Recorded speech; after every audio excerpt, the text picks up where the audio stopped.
everybody, and welcome to tonight's episode of Talking Elite here on the All Elite Zone podcast. I am your host, Adam Glexy, the Bearded Wonder, as you will like to call me over this time. But tonight we are on episode 58, and we are continuing our in-depth look at the history of one of the biggest pro wrestling events in the world, and that is WrestleMania.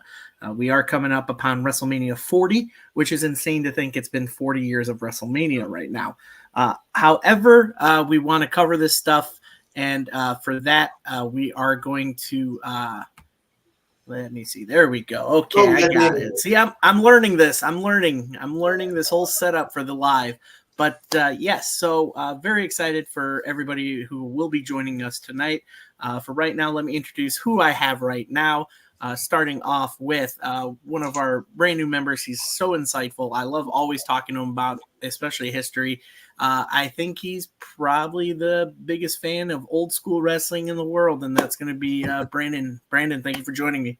Anytime. Good to be here. Also joining us tonight, one of our favorite people from the Canada show. I just like to say Canada, but he's so insightful, just like Brandon. He's got so much love and history, and former employee for when contractor for when WWF was up in Canada in the 90s. Everybody, please welcome Amer. Amer, thank you for joining, bud. How you doing? Love to be here. Thank you. Doing well. Awesome. And of course, joining us right now, always love seeing her joining us on the podcast. Always got the cue cards up. I don't know if she's got them tonight. If not, it's cool. But she's one of our favorite Midwesterner. Everybody, welcome Danny. Danny, how you doing? Good. How are you? Oh, we're good. Yeah, no, we're ready to. I was going to comment. You got light in your room this time, and now here comes the cat. Oh yeah, I'll have one of those crawling around here. Yeah. So, but thank you guys for joining. Connor will be joining us in a little bit. Obviously, everybody who joins us tonight, make sure you guys leave your comments below. Make sure you guys, comment what your favorite moments in WrestleMania history are. Let us know what we should cover next on Talking Elite. I'm always open to ideas and all that stuff. It could be everything. We cover a lot of AEW, but we could cover old school wrestling. We can cover the territories. We can cover TNA, whatever anybody wants to, suggest it to us, and we'll try to come up with a topic. So as we continue this, we've already covered 1 through 10, and there's a lot of good matches. But starting with WrestleMania 11, you kind of saw a shift in professional wrestling, especially WWF when they were doing WrestleMania. It became more mainstream. Can I interject 1 second? Yeah, go ahead, Brandon. Before we get started, I'm going completely off topic of WrestleMania. I don't want to jump in the middle of what we're doing, because I thought about Danny last night as I'm watching Dynamite. Oh, okay. And Wardlow comes out, of course. And, he cuts his passionate promo. It's, probably the most energy I've seen the man have in a while. But as he's sitting there talking about everything that he's been through, the ups and the downs, I'm just sitting there shaking my head the whole time. And maybe I'm overcritical. But when MJF won the title, I thought one of the first people that should have got a match was Wardlow, because he did squash him for no other fact to give MJF the victory and put the title reign without any question on it. And then he brought up Samoa Joe, and I go back to when Samoa Joe cut his hair, and there was just nothing happened of it. They just dropped it. And I'm sitting there going, all right, yeah, go ahead and remind me of how many times they've stopped and started with you there, buddy. Just remind the world. And then, of course, the CM Punk reference. And, like I said, I know I probably get overcritical, but I get so tired of the WWE references on AEW programming. It just drives me crazy. Yeah. And I'm just going to kind of circle back on what you were saying, Brandon. Tony Khan allowed me to cut kind of a promo, and I'm going to drop a pipe bomb on you. Here I go. I'm in a mood right now. I'm also tired, so bear with me, gentlemen. But Tony Khan, I'm going to say it like this, and in all honesty, I don't know if you have people watching this or you have people who have people that are watching this, but you let the guy cut a promo. We're talking to Wardlow. So if you notice my name tonight, Wardlow's head of security. That's what got me going. I had to. Tony Khan, either push the guy and do what you need to do or let the guy go. You've got people that are in top positions, and I won't say who it is, who don't deserve to be there. And you're totally blowing it with this guy who is got the crossover appeal that you need. He the guy could act. He could do anything. Tony Khan, stop holding him down. Stop holding him down. Figure out what you're doing. Figure out how to run a wrestling company and push this guy the way you need to. If you hire people like me, and you could hire me, I don't know how to run a wrestling company, but I can yell at people and I can do what you need me to do if you teach me to do it. Either get your stuff together, Tony Khan, or we might have issues. Push the guy. Yeah, I Get 'em, think that's a girl. Get 'em. big. I think that's a big issue too. Is there's so much mentioning, and it's not just AEW. WWE does it too. They've mentioned a couple of times. They don't blatantly say it, but they kind of make subtle references to AEW as well. Right. But nobody does it more than AEW, and I think for them to kind of change the way they are viewed as a promotion, they need to get away from keep dropping the name of their rival. Either you can just make it your own, or if there's a possibility to kind of clear the waters and do what we always talk about the last couple of years of Forbidden Door and kind of work with other promotions like WWE, then so be it. You know, I don't understand this whole concept of Tony Khan, you know, having to put in these promos and all these interactions with these guys and girls on TV that they have to name drop something from WWE. You don't have to. Just make it your own. And it's not just every once in a while. It's been weekly here for the past. Yes. Yeah, I mean, it has. to be The honest other thing too that I want to point out as an educator, or I should say retired educator, you know, how do families find childcare? Families find childcare word of mouth. Okay, that's besides the point. But think about the people that are independents that want to go mainstream. Think about those that, you know, hey, I want to try to get into WWE. Okay, WWE said no. Okay, you've got Ring of Honor, you've got TNA, you've got NWA, you've got AEW. Think about how this makes to new people that are in AEW. Think about how all this yapping about WWE makes AEW look. Who's going to want to work there? Because of all the talking that they do and the fact that they hold people down for whatever reason. I still don't know, again, why Wardlow had the start, and why he's, again, in the faction. He cuts the wicked promo that is what we needed to have from him to give him that personality. He's a guy that plays a better heel, but yet you've got guys like Hobbs not even being pushed. You've got guys like Archer not being pushed. You have guys that should be pushed that aren't pushed, and the people that are pushed obviously is that little children's center from that one city that I won't name. But still, Tony Khan's got to fix something because people are going to be okay. Well, wait, what do we do? My husband and I are discussing SummerSlam in Cleveland or All Out. We can't go to both. So, you know, I mean, if Tony Khan wants people to view his shows, then do something about it, Tony Khan. And there you go. That was my pipe bomb. I'm done. Ready for me now? Okay, great. Wow. Okay. So much to play off of. I love when people feed me stuff like that. I totally agree with everything everybody said. I'll point it out like this. WWE to WWE, yeah, they do allude to AEW and things like that, but they do it on an if you know basis, right? And whatever it is, like when Punk throws something out there that's kind of shade at the Bucks or whatever, what he does is he does it to further an angle. They work it in, and they are enhancing their own business and their own presentation and their own angles when they do it, right? So, like I said, if you know, and some people are like, ooh, right?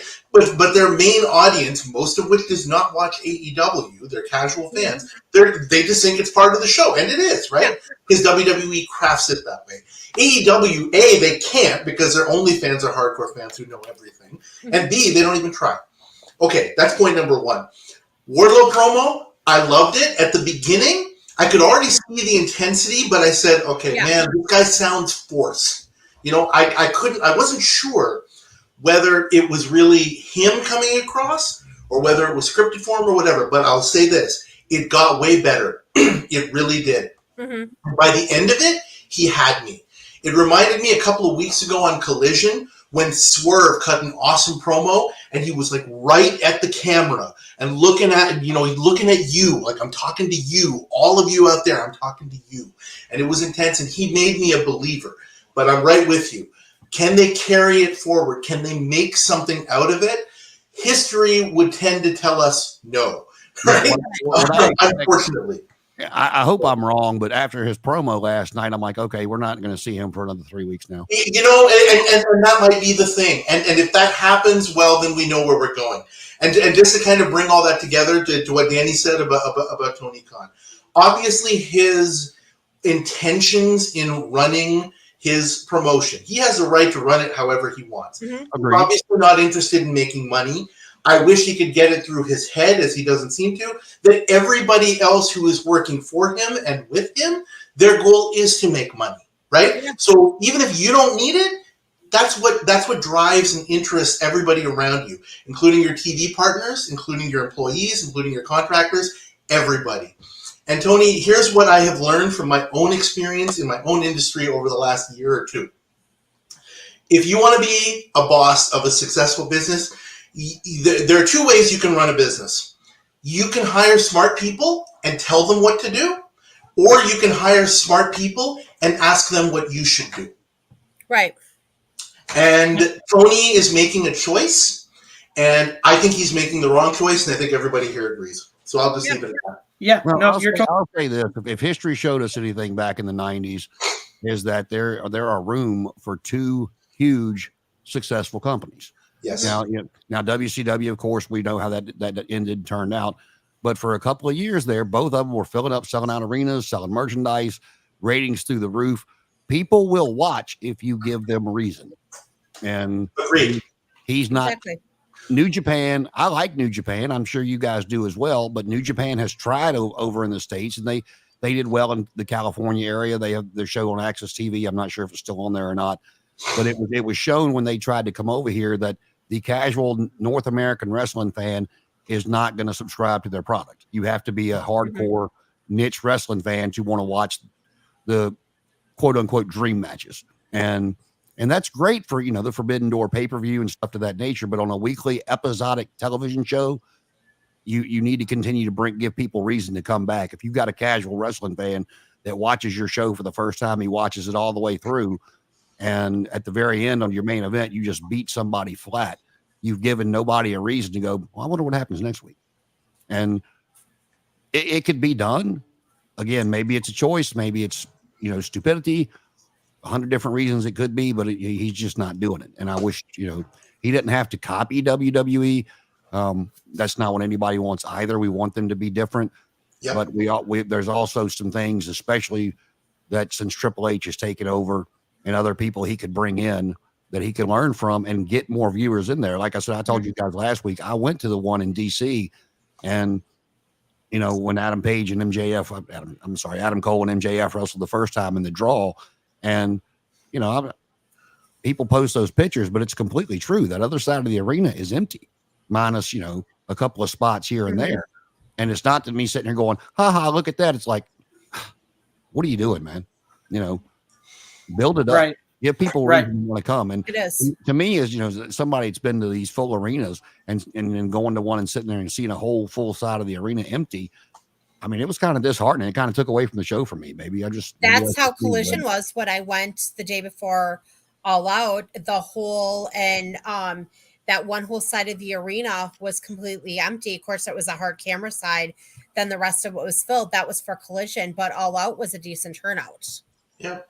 Yeah. The one thing I'm noticing is how quiet those arenas are. Like, I don't think it was this week, but like a week or so ago when Swerve and Paige and Joe were in the ring and one of them's cutting a promo, it's like, hey, you know what this guy said? And you can hear from the audience, what did he say? Right? I missed that. And I was just like, we would never have you do that at WWE. If you've noticed as well, Adam Copeland stopped going to the other side when he comes out. He just goes. I noticed that right away. Yeah. He did. He was like, oh, yeah. And I think, Brandon, you have a point. I mean, it's how you make your product must see. So, for example, two of my shows that I love General Hospital. I mean, I grew up from the era watching soap operas as a kid, so I still watch it. My other Stefano shows DiMera. are Power on Stars and BMF on Stars, about the docu series about the Flannery brothers, and that starts next Friday. BMF comes back next Friday. I actually have plans with one of my girlfriends. We're heading out to dinner, but Saturday morning when I get home, do not call me. Do not text me. I don't care what's going on. I'm watching Power. Leave me alone. And again, why? Because I want to see what happens. It's the characters that you are, engrossed in their personality, like some small aspect. What are they going to do next with this Wardlow promo? Okay, he comes out, he says how he's feeling. Is it truly him or is it scripted? We don't know. What happens? The guy's probably going to be gone for 3 months, given time off because there's nothing for him. But there's things for people like Nick Wayne. There's things for people like whoever, because the booking is inconsistent. There's nobody in charge of it. And again, how can you have a wrestling product if you're not going to grow the talent you have? AEW has got some of the most unique characters. Darby for one of them, Acclaimed for another, but yet you're also not utilizing them the way you should. And that's part of the issue. Right, and that's correct. I mean, we could all agree that right now AEW is not what it was when it first debuted, and they're starting to get away from more of the storytelling and just more of big moments and just name dropping other promotions when really they need to find their own identity. I think I watched maybe an hour of Dynamite last night, and I'm like, I'm not interested. I'm not, because I feel like I've been seeing this week in, week out. It's the same thing. And so for some reason, I just, after an hour, I was just like, I gotta switch out and just breathe a little bit. I'm going to find something else to watch, as an old school fan that grew up watching Terry Funk and Dusty Rhodes and, Stan Hansen and all those guys do Texas death matches, I want to scream at the TV every time they advertise a Texas death match, because it's all it is, no DQ, last man standing, whatever you want to call it, that they're out there doing. Because I don't know. I don't remember every detail of the exact rules to a Texas death match, but I remember enough to know that first off, before you could start the 10 count, you had to get a 3 count. You had to, the referee had to count the 1, 2, 3, and then you got up and let him start the 10 count. And that was part of the original Texas death match. And just the stuff, especially when you put, and I know I knock on Orange Cassidy a lot. He's got his place. He's great for kids. Him acting like he's the Undertaker and kicking out of everybody's finish is another topic for another day. But, him and, Matt Taven, who I like Matt Taven. I like Taven and Ben as a tag team. But you're trying to draw in more viewers.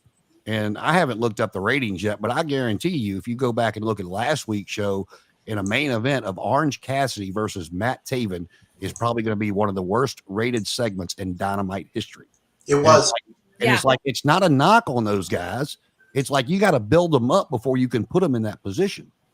I mean, if I remember right, that's the first time Matt Taven's had a singles match since he brought him and Bennett in. Yeah, that's true. Yeah. Remember that awesome tag team defense of Bennett and Taven? Oh yeah, that hasn't happened yet.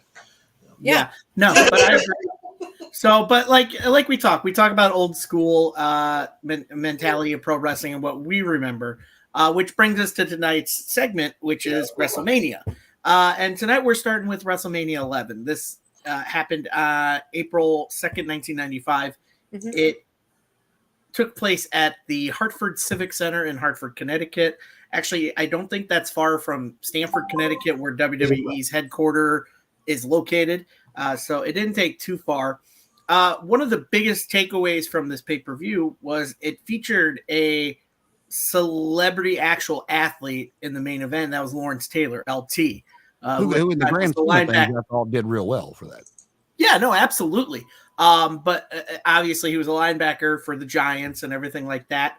But he came out and he wrestled Bam Bam Bigelow, which pretty much stemmed from an incident at the Royal Rumble. But as far as the match card goes, there's not a lot I remember except for that match. As the match card goes, there's the Allied Powers, which was Lex Luger and British Bulldog, which, by the way, was one of Lex's last hurrahs in WWF before he jumped train to WCW. and they wrestled the Blue Brothers, Jacob and Eli. That was very forgettable. Then you had Razor Ramon against Jeff Jarrett for the Intercontinental title. You had Undertaker against King Kong Bundy.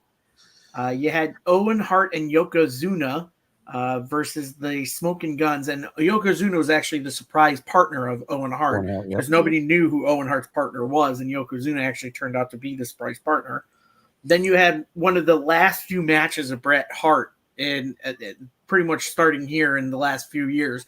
He kind of disappeared after this one and I think 12 and 13, and then it was just donezo. But he wrestled Bob Backlund in an I Quit match with Roddy Piper as special guest referee. And then you had Diesel defend the WWF Championship against Shawn Michaels.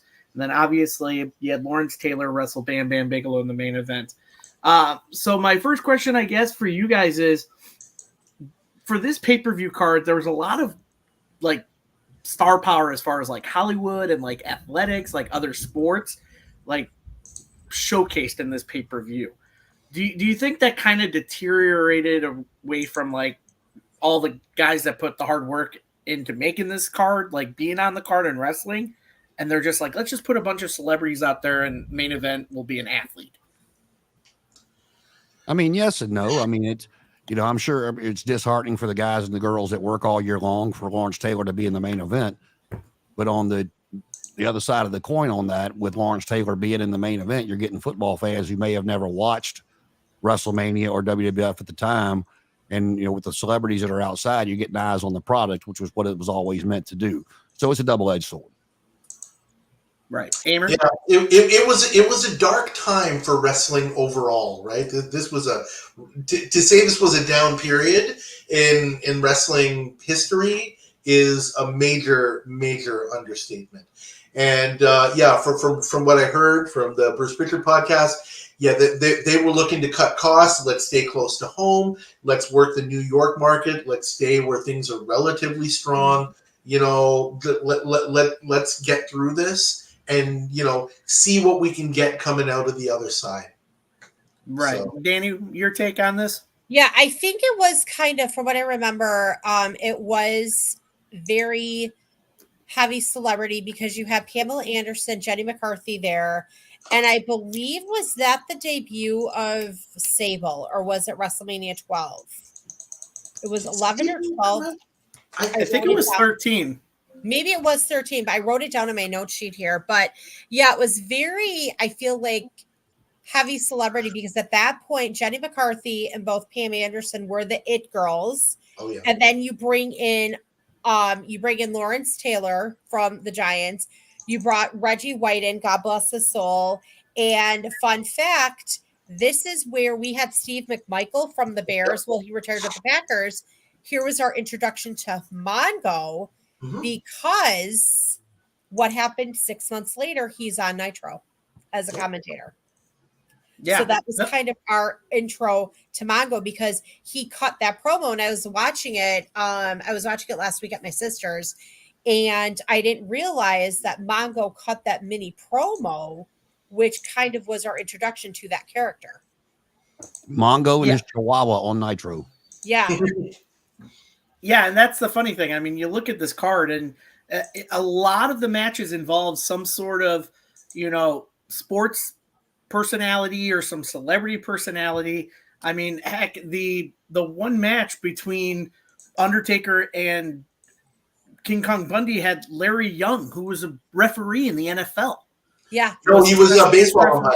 And he was a baseball ump. Thank you. Yeah. I had the two sports mixed up, but he was an ump in baseball, and he's a referee in a major professional wrestling pay-per-view. Like it just blows my mind with that. And again, you look at the card and literally on this card, I felt like it was better than 9 because I know we bashed 9 and how bad it was. Yeah. But this was a close second for me, this card, because it just nothing really stuck out. The only matches I remember were Diesel and Shawn Michaels, just because as a kid, always seeing Pam Anderson and Jenny McCarthy was just, they were gorgeous back then. They're still beautiful now, So, and then Lawrence Taylor against Bam Bam Bigelow, because you had all the NFL and the wrestling guys on the outside of the ring. That's pretty much what I remember from this card. Well, the thing with this card, if you stop and think about it, in the heyday of Nitro versus Raw, when the title started getting defended on the shows, opposed to waiting on the pay-per-views, if you take out Lawrence Taylor, because they're not going to do that on a Raw episode of Raw, but the rest of this stuff could have been an episode of Raw. Yeah. Yeah, I went and watched it, and in my Honolulu and Tequila Sunrise induced stupor from the night before, I actually started watching it, and I'm sitting here thinking, okay, this was it. And I mean, back in the day, oh my God, it's WrestleMania, yada, yada, yada. We were all so excited. But take away that match with Lawrence Taylor and Bam Bam Bigelow. Take that match on its own. Take that match out. You're looking, again, you're right, Brandon, at an episode of Raw. I mean, there was nothing that grabbed your attention. There was nothing spectacular about this card. I totally forgotten the Blues Brothers. I forgot that they were repackaged as Skull and 8-Ball from the Disciples of Apocalypse. I'm like, I've seen them before. I'm like, oh, those are the guys that were with Crush on the motorcycles. That's how I remembered them. And it just, you go back and watch it and you're just like, okay, next. Absolutely. Yeah. It's interesting. Like, we compare this to 9 in terms of the card. We didn't even mention, I actually went back and looked at a little tidbit. And WrestleMania 9 actually did not have any celebrities there at all, interestingly enough. And, goes without saying how weak that card was. And I think that this was maybe kind of overcompensating. It's like, well, we know it's not going to be great, but let's give people something to talk about and something to look at. Like nothing really stands out here at all for me, not even Bret Hart and Bob Backlund. Although, in fairness, it did set up that tremendous match at SummerSlam, where they basically did like a rematch, and they had the angle where, Owen was in Backlund's corner and the Bulldog was in Bret Hart's corner. And I watched that match back with my mom the other day, and boy, that was a lot of fun.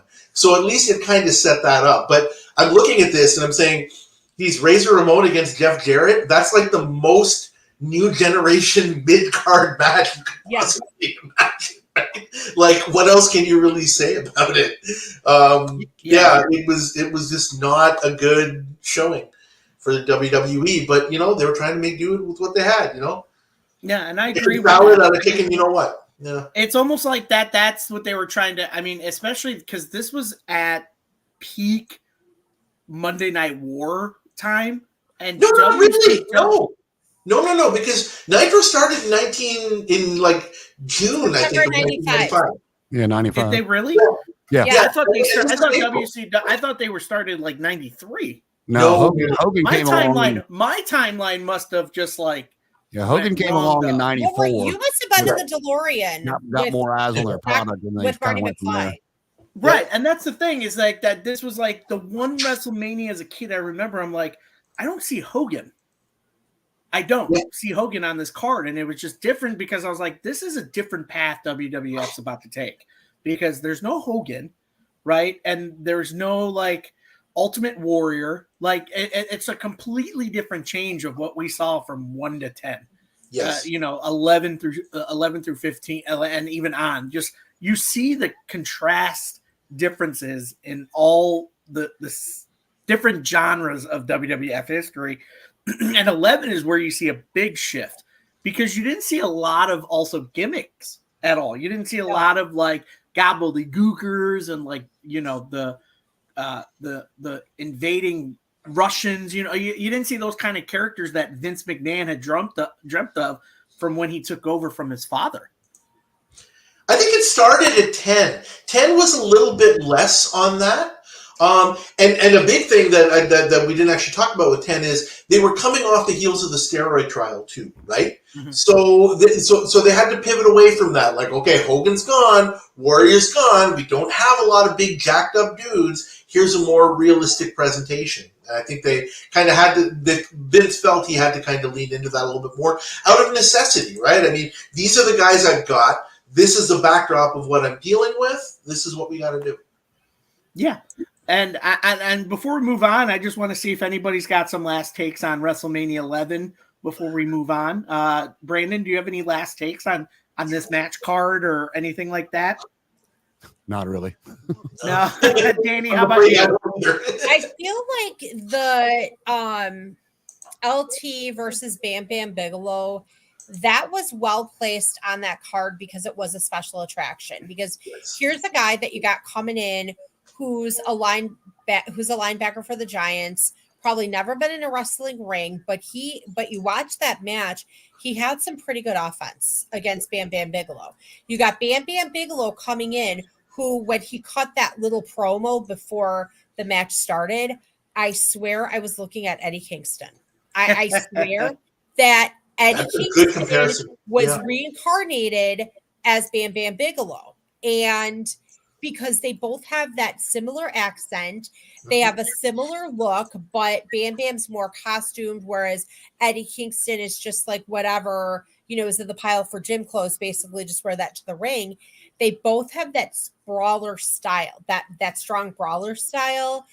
And this match was special because it was the second time that we've had a celebrity non-wrestling in a match. And the first one obviously was Mr. T coming off of the A-Team fame. This is like the second time. It was well placed. It was a special attraction. This opened the door for other celebrities, Bad Bunny, Logan Paul, to show up and attempt to wrestle a match. And why Logan Paul is in that elimination chamber, someone drop it in the chat. Let me know. I'm still trying to. My nephew, I said to G, I go, Logan Paul's in WWE. And he goes, yeah, I don't like him. The guy's a bleep. And I'm like, oh, okay. Well, I'll say this for Logan Paul and Bad Bunny, yeah, and Pat McAfee for that matter. I mean, I forgot which press conference it was, but somebody asked Triple H about all those guys wrestling, and he made a good point. I mean, he's like, these guys are athletic. They come out here and do it like they've been doing it for a long time. And if you want to, if you want to be on the card opposed to them, come out here and do it better than they can. I mean, McAfee wasn't perfect in that match he had against Adam Cole during the COVID NXT pay-per-view, but I mean, all three of them. I mean, I don't like Logan Paul either, but he's a great heel. He really is. And he's a great heel, and he would make a great mouthpiece. Ring-wise, not impressed, but he would be a great mouthpiece for somebody. Now, I will say for Logan Paul, the one thing I will say is he does the buckshot better than Dipshot. But you go back to the card real quick, with Lawrence Taylor, you're coming off, he had just retired, coming off the NFL. And I was actually watching the game when he broke Joe Theismann's leg. So so that's the two things that I remember specifically, about Lawrence Taylor, because I don't remember how old I was, maybe 10, 11 when he broke Joe Theismann's leg. I was watching that game, and for as a fierce competitor as Lawrence Taylor was, for him to be signaling the sideline for the doctors and the trainers to come out, you knew something was wrong. He was one of the first to celebrate the sacks and stuff of that nature. But kudos to him. I mean, being the first to real, because T, I thought, was awful. T got carried by four other people. Taylor had to go in there and go one-on-one, and being really the first to do that. So, was it a great card? No. Did it do what it needed to do for the time? Yeah, I would say yes. Yeah, and I agree with it to the extent of, that press conference, going back to it, and then we'll move on. But that press conference where he says, that these guys are athletic, you have to look at someone like, well, what about Bad Bunny as a musician? Well, musicians still have to be conditioned. They still have to have that energy to perform a show. Mm-hmm. So they have to go to the gym. They have to do the cardio. They have to do all that stuff just to keep their energy up for a show. So to see, and they're even trained, through the WWE. They have to go through that training because they have to understand how it's processed. Just like, we talked about before with WCW had their wrestling school. WWE has the Performance Center. There's OVW. They do their own shows, but they have their own, own school. So it's like you look at it, they still have to go through the process. So I kind of understand where Hunter's coming from that.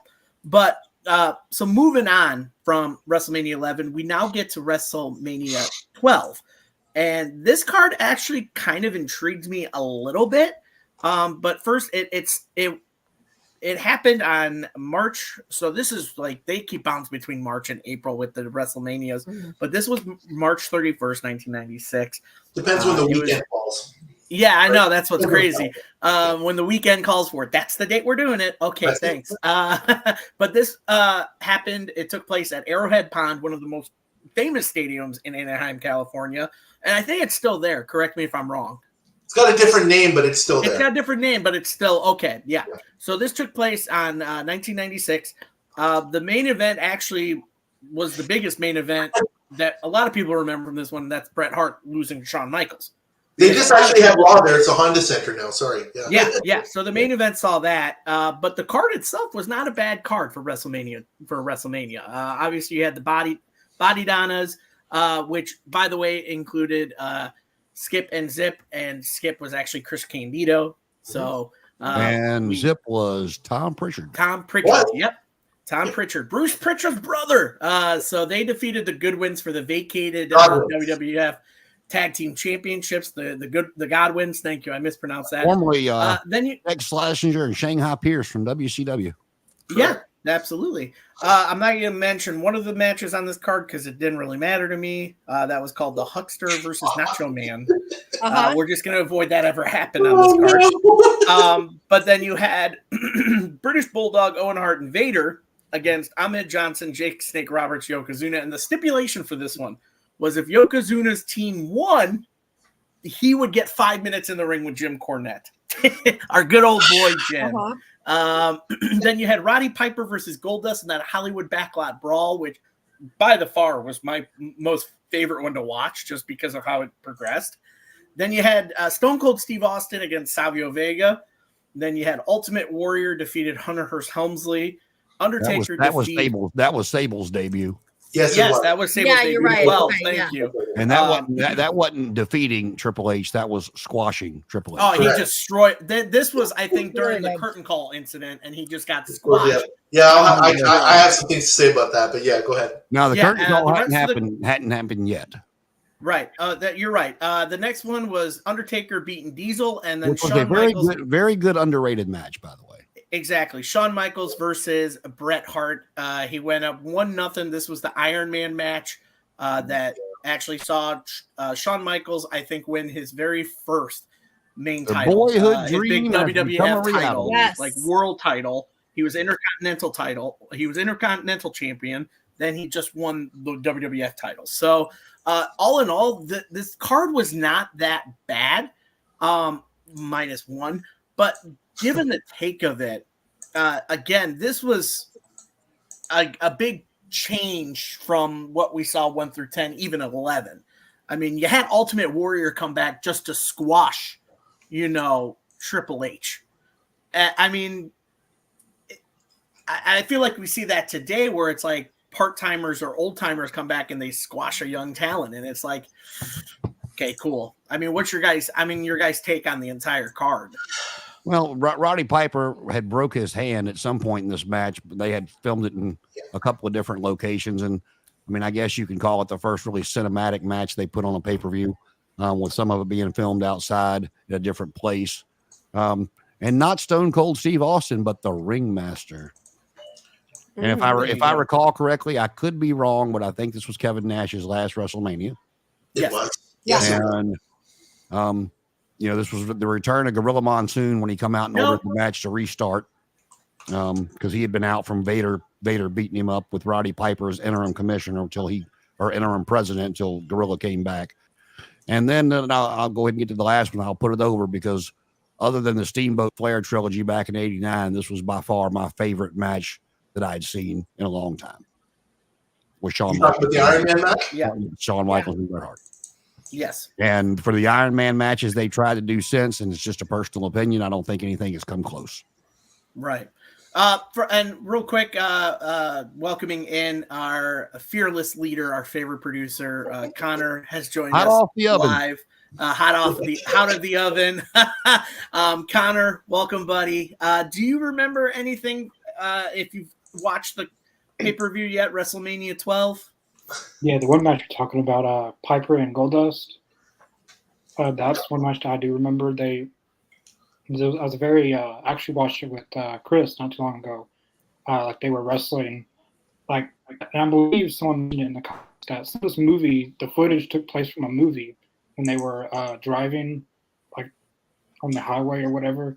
But some No, of the not a footage movie. Well, actually, I Something off believe the, it was a parody Yeah, but of the the O.J. O.J. Simpson Simpson chase. Yeah. when When OJ he was was being chased running by the away from police. with the white Bronco.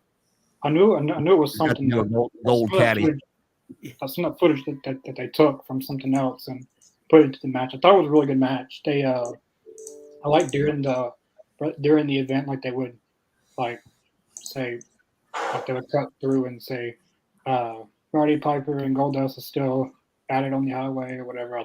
That was one of the biggest takeaways I got from that whole WrestleMania. Roddy Piper always has a lot of good big moments when they matter. So yeah, I really enjoyed Piper and Goldust from that WrestleMania.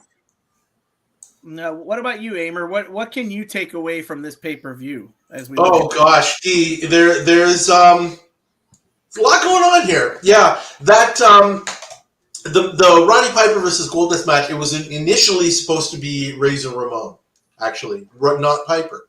Yep. And Nope. I'm sorry. Scott Hall said nope. No, he didn't. He did not. He wasn't particularly too fond of working with Goldust, but for WrestleMania, for that payday, he was willing to do it. But he failed a drug test. No. Failed a drug test, depending on who you ask. Okay. If you ask Kevin Nash, he'll say it like that. I read in several different places he was not a fan of that angle, and he was not. No, he was not. One of the things they did on TV when Dustin unzipped his outfit and had the razor tattoo drawn over his heart. He was like, "Man, I can't do this." Yeah, he wasn't a huge fan of it, but my understanding is it was scheduled that way, and it was going to be like a Miami street fight, and that's why you had all of this footage of the street fight, and then they kind of had to pivot and kind of put Roddy Piper in there, and that was the match was a lot of fun. Yes, Roddy did his own stunts. He actually did get hit by the car. He did break his wrist, not too severely, but hell, breaking your wrist at all is terrible. And yeah, that was a lot of fun. We do have the debut of Stone Cold Steve Austin. Technically, I think he was a ringmaster at this point because he was still with DiBiase. Yeah, with Ted DiBiase still. Yep, that's right. And again, my understanding and listening back to the Bruce podcast was the match between the Warrior and Triple H was not supposed to go that way. And the Warrior basically called an audible in the back and said, "I'm just going to squash him." And nobody could do anything about it because Vince was at commentary. And what are you going to do, right? So that's basically how that happened.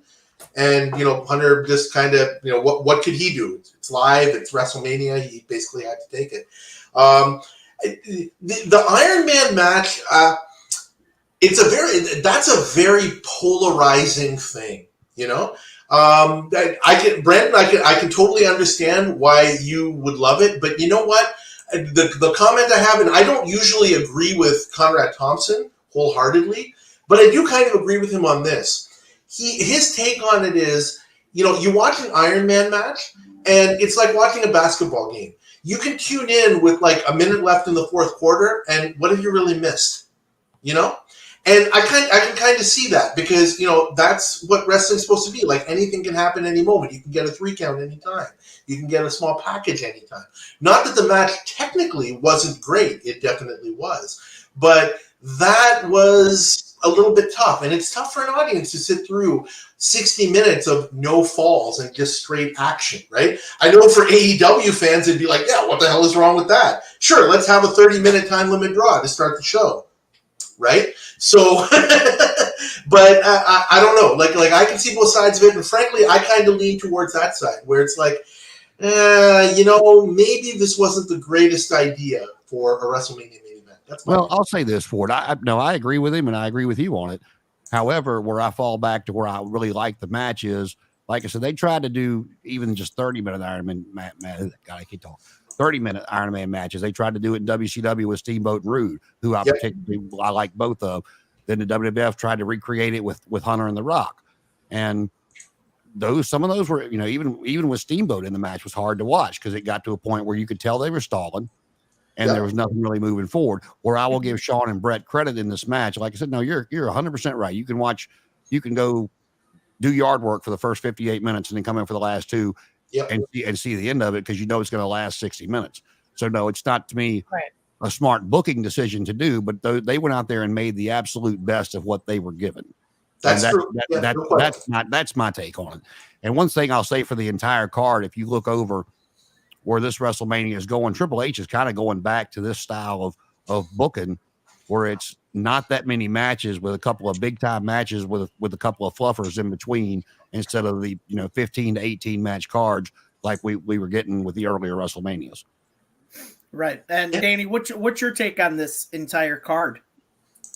The HBK Shawn match, I felt like even just that match alone was what's going to happen, who's going to win this. And there was so much drama surrounding that. Like you could just feel that drama and that energy because here's Brett, old school guy. Here comes Shawn with his cocky attitude. And here's where it started the rivalry. And obviously Sonny was around back in that somewhere. So, because if you remember the Sunny Days comment that Shawn made about Brett and the allegations that that Brett had cheated on his wife with Sonny, which I don't know if that was either confirmed or that was true.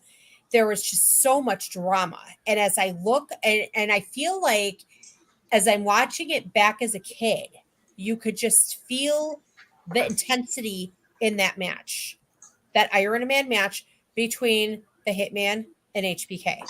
You look back on it, watch it again, knowing now what you didn't know then, and that just kind of, you see more of that drama. Yeah, I agree. Because these two hated each other. These two, like, I can just picture, Brett being in a room, HBK walks in, Brett's going to be like, God, I'm going to kill him. Brett, it almost seemed like Brett had to maintain control because here comes HBK like, oh, I'm the shit. Oh, sorry. I'm this, I'm like the top guy. You're not. You're going down. I'm up here. That makes for good storytelling. And it told a story. And then when you think about it, think about where we were. Okay, what was that? This is 96. Think about where we were nearly a year and a half later. We got the Montreal screw job out of it. Yeah, I think the biggest thing right now that a lot of people take away from that main event is the blurred lines between reality and what we were shown on TV.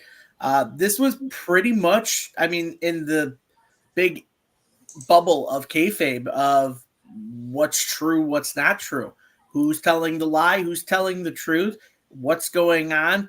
And honestly, this was during like the whole, like you said, Danny, Brett being that old school mentality of respecting the business and not being a hot shot where Shawn Michaels has come along. And don't get me wrong, back in his early days, Shawn can really go in the ring. He's called Mr. WrestleMania and the Heartbreak Kid for a reason. He can do it in the ring. But his cockiness, like you said, kind of got him in trouble backstage. It did. And that's where someone old school like Bret Hart kind of took offense to it. We look at it now, and I bring him up just because I'm indifferent about him, but I still respect the guy CM Punk. Where CM Punk says someone like Adam Page doesn't respect veterans, kind of turns his nose and goes the other way when a veteran says, hey, let me give you some advice, and he just says no and walks away. Yeah. That's kind of like what you get with Shawn back in those early days of the 90s when he had this rivalry. Brett was that guy who's like, dude, listen to the vets. We know what we're talking about. We've been around for a while. Yeah. So you kind of got that feeling. And like you said, that built up to that year and a half later of the Montreal screw job just because, Vince had this different idea of where he wanted to go. And he kind of picked a new favorite, and that favorite was Shawn Michaels. Well, I'll say this. Taste. I was an just on kind of coming off what you said. I guess you see my little banner there, but as far as as far as Shawn Michaels and Adam Page go, I'd watch Shawn Michaels wrestle a broomstick in his prime. I'd rather watch paint dry than watch Adam Page wrestle. So, just my opinion. I mean, on your opinion, though, I totally agree because I talk about that because that's how Sean was he didn't want to listen to veterans. That's how Paige is. It's like, Paige, listen to some vets because you can use some work, dude. I don't care how long you've been in the business. There's some stuff where you need to work on. Like, well, I mean, not to, to take the, personal opinion out of it with Adam Page, if he was more entertaining, if he was half as entertaining as Michaels was in his heyday, then more people wouldn't give him such a hard time for not listening to the vets. Right. And, one thing for Shawn Michaels back there, even though he was kind of, all over the place, the drug use, his attitude, he still had a respect for the business. And depending on, he was not listening to everybody. Absolutely not. But there were a few people that he entrusted, and that, if a Pat Patterson went up and said something to him, he took it to heart and he listened. And again, if Adam, I know that Adam Page has fans, everybody does. That's fine. But in my opinion, if you go back and watch a 95, 96 Shawn Michaels, who was out there, going full steam ahead and wrestling some of these matches and putting on, as they say today, banger after banger after banger. And then you got out a Page who goes out there. And I mean, if you watch his matches closely, and this is not this is just my opinion from watching it for years. There's several matches of his from the past, and you can probably watch in the future, where he just appears to get lost, that he doesn't know where he's supposed to be going. He doesn't know where his opponent's supposed to be going. And, until you can get past that, in my opinion, again, you need to listen to everybody that wants to give you a piece of advice, because you might not agree with everything they say, but if you take the time to listen to them, if you can just take one little nugget like Owen Hart and use that, you don't have to listen to the full 5-10 minute spiel they're going to give you, but if you can take just a tidbit of information and say, you know what, maybe I could incorporate that here, you could go a long way. Right. No, Connor, I want to get your take on this real quick, and then finish up with Aimer, and then we'll do some last things. But Connor, I want to talk about it too. Is you see it a lot today too in pro wrestling, where a lot of the young people, like, some of them do take advice of the veterans that have been there, and then some are just turning their nose, walk their way. Example of the Bret Hart, Shawn Michaels feud, and then we see with Punk and Hangman. I mean, do you think there's going to be that time where it just needs to stop, and the young guys need to listen? Yeah, especially in AEW, there's a lot of injury, like a lot of stupid injuries that could be avoided, a lot of stuff that could be avoided. As someone who has trained to be a wrestler before and who has, I wouldn't say I'm the best person to take advice from, but I have, I've trained to be a referee, a professional wrestler, and anytime someone ever give you advice, even if you didn't agree with it, just like you never know what you could take, you can run with. That's right. Like for me personally, if I would have acted like Hangman and I would have said something like that, I probably would have been kicked out and never allowed to train there again.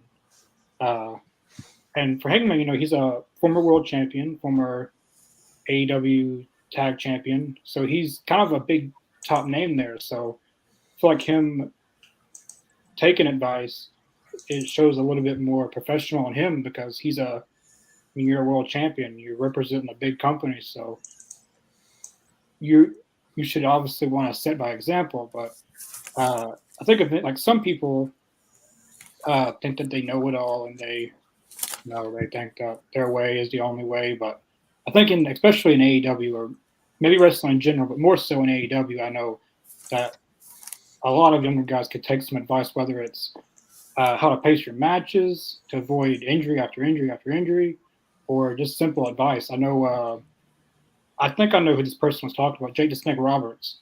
I saw an interview where he said that he told someone at AEW some advice. I think I know who it is, who he was talking about, but he said that the person told him that they have my contract and I get paid, so I don't need to listen to your advice. So pretty sure. And just to piggyback on that, to me, that's the two biggest differences in the company the two companies that, this is where I really think Tony Khan, I know he's a fan and that's great, but you've been doing it for almost 5 years now. where you can put your boss hat on and stop being a fan. Yep. Is if you get these guys in WWE, if they first off, if they're not listed in the Performance Center, they're not going to be put on TV in NXT. Nope. If they make it to TV in NXT and they're not listing, they're not making it to the main roster, and they probably won't be around very long. Yeah. If they make it to the main roster and quit listing, if they like them well enough, they'll send them back down to NXT, or they're going to flat out release them. You're not going to have a job very long if you're not listening to your coaches, your producers, your veterans, people there that have done it, that have drew money, that have drew ratings. And like I said, you know, I don't want anybody to think that I'm just, you know, so anti AEW. I'm not. I just want them to succeed.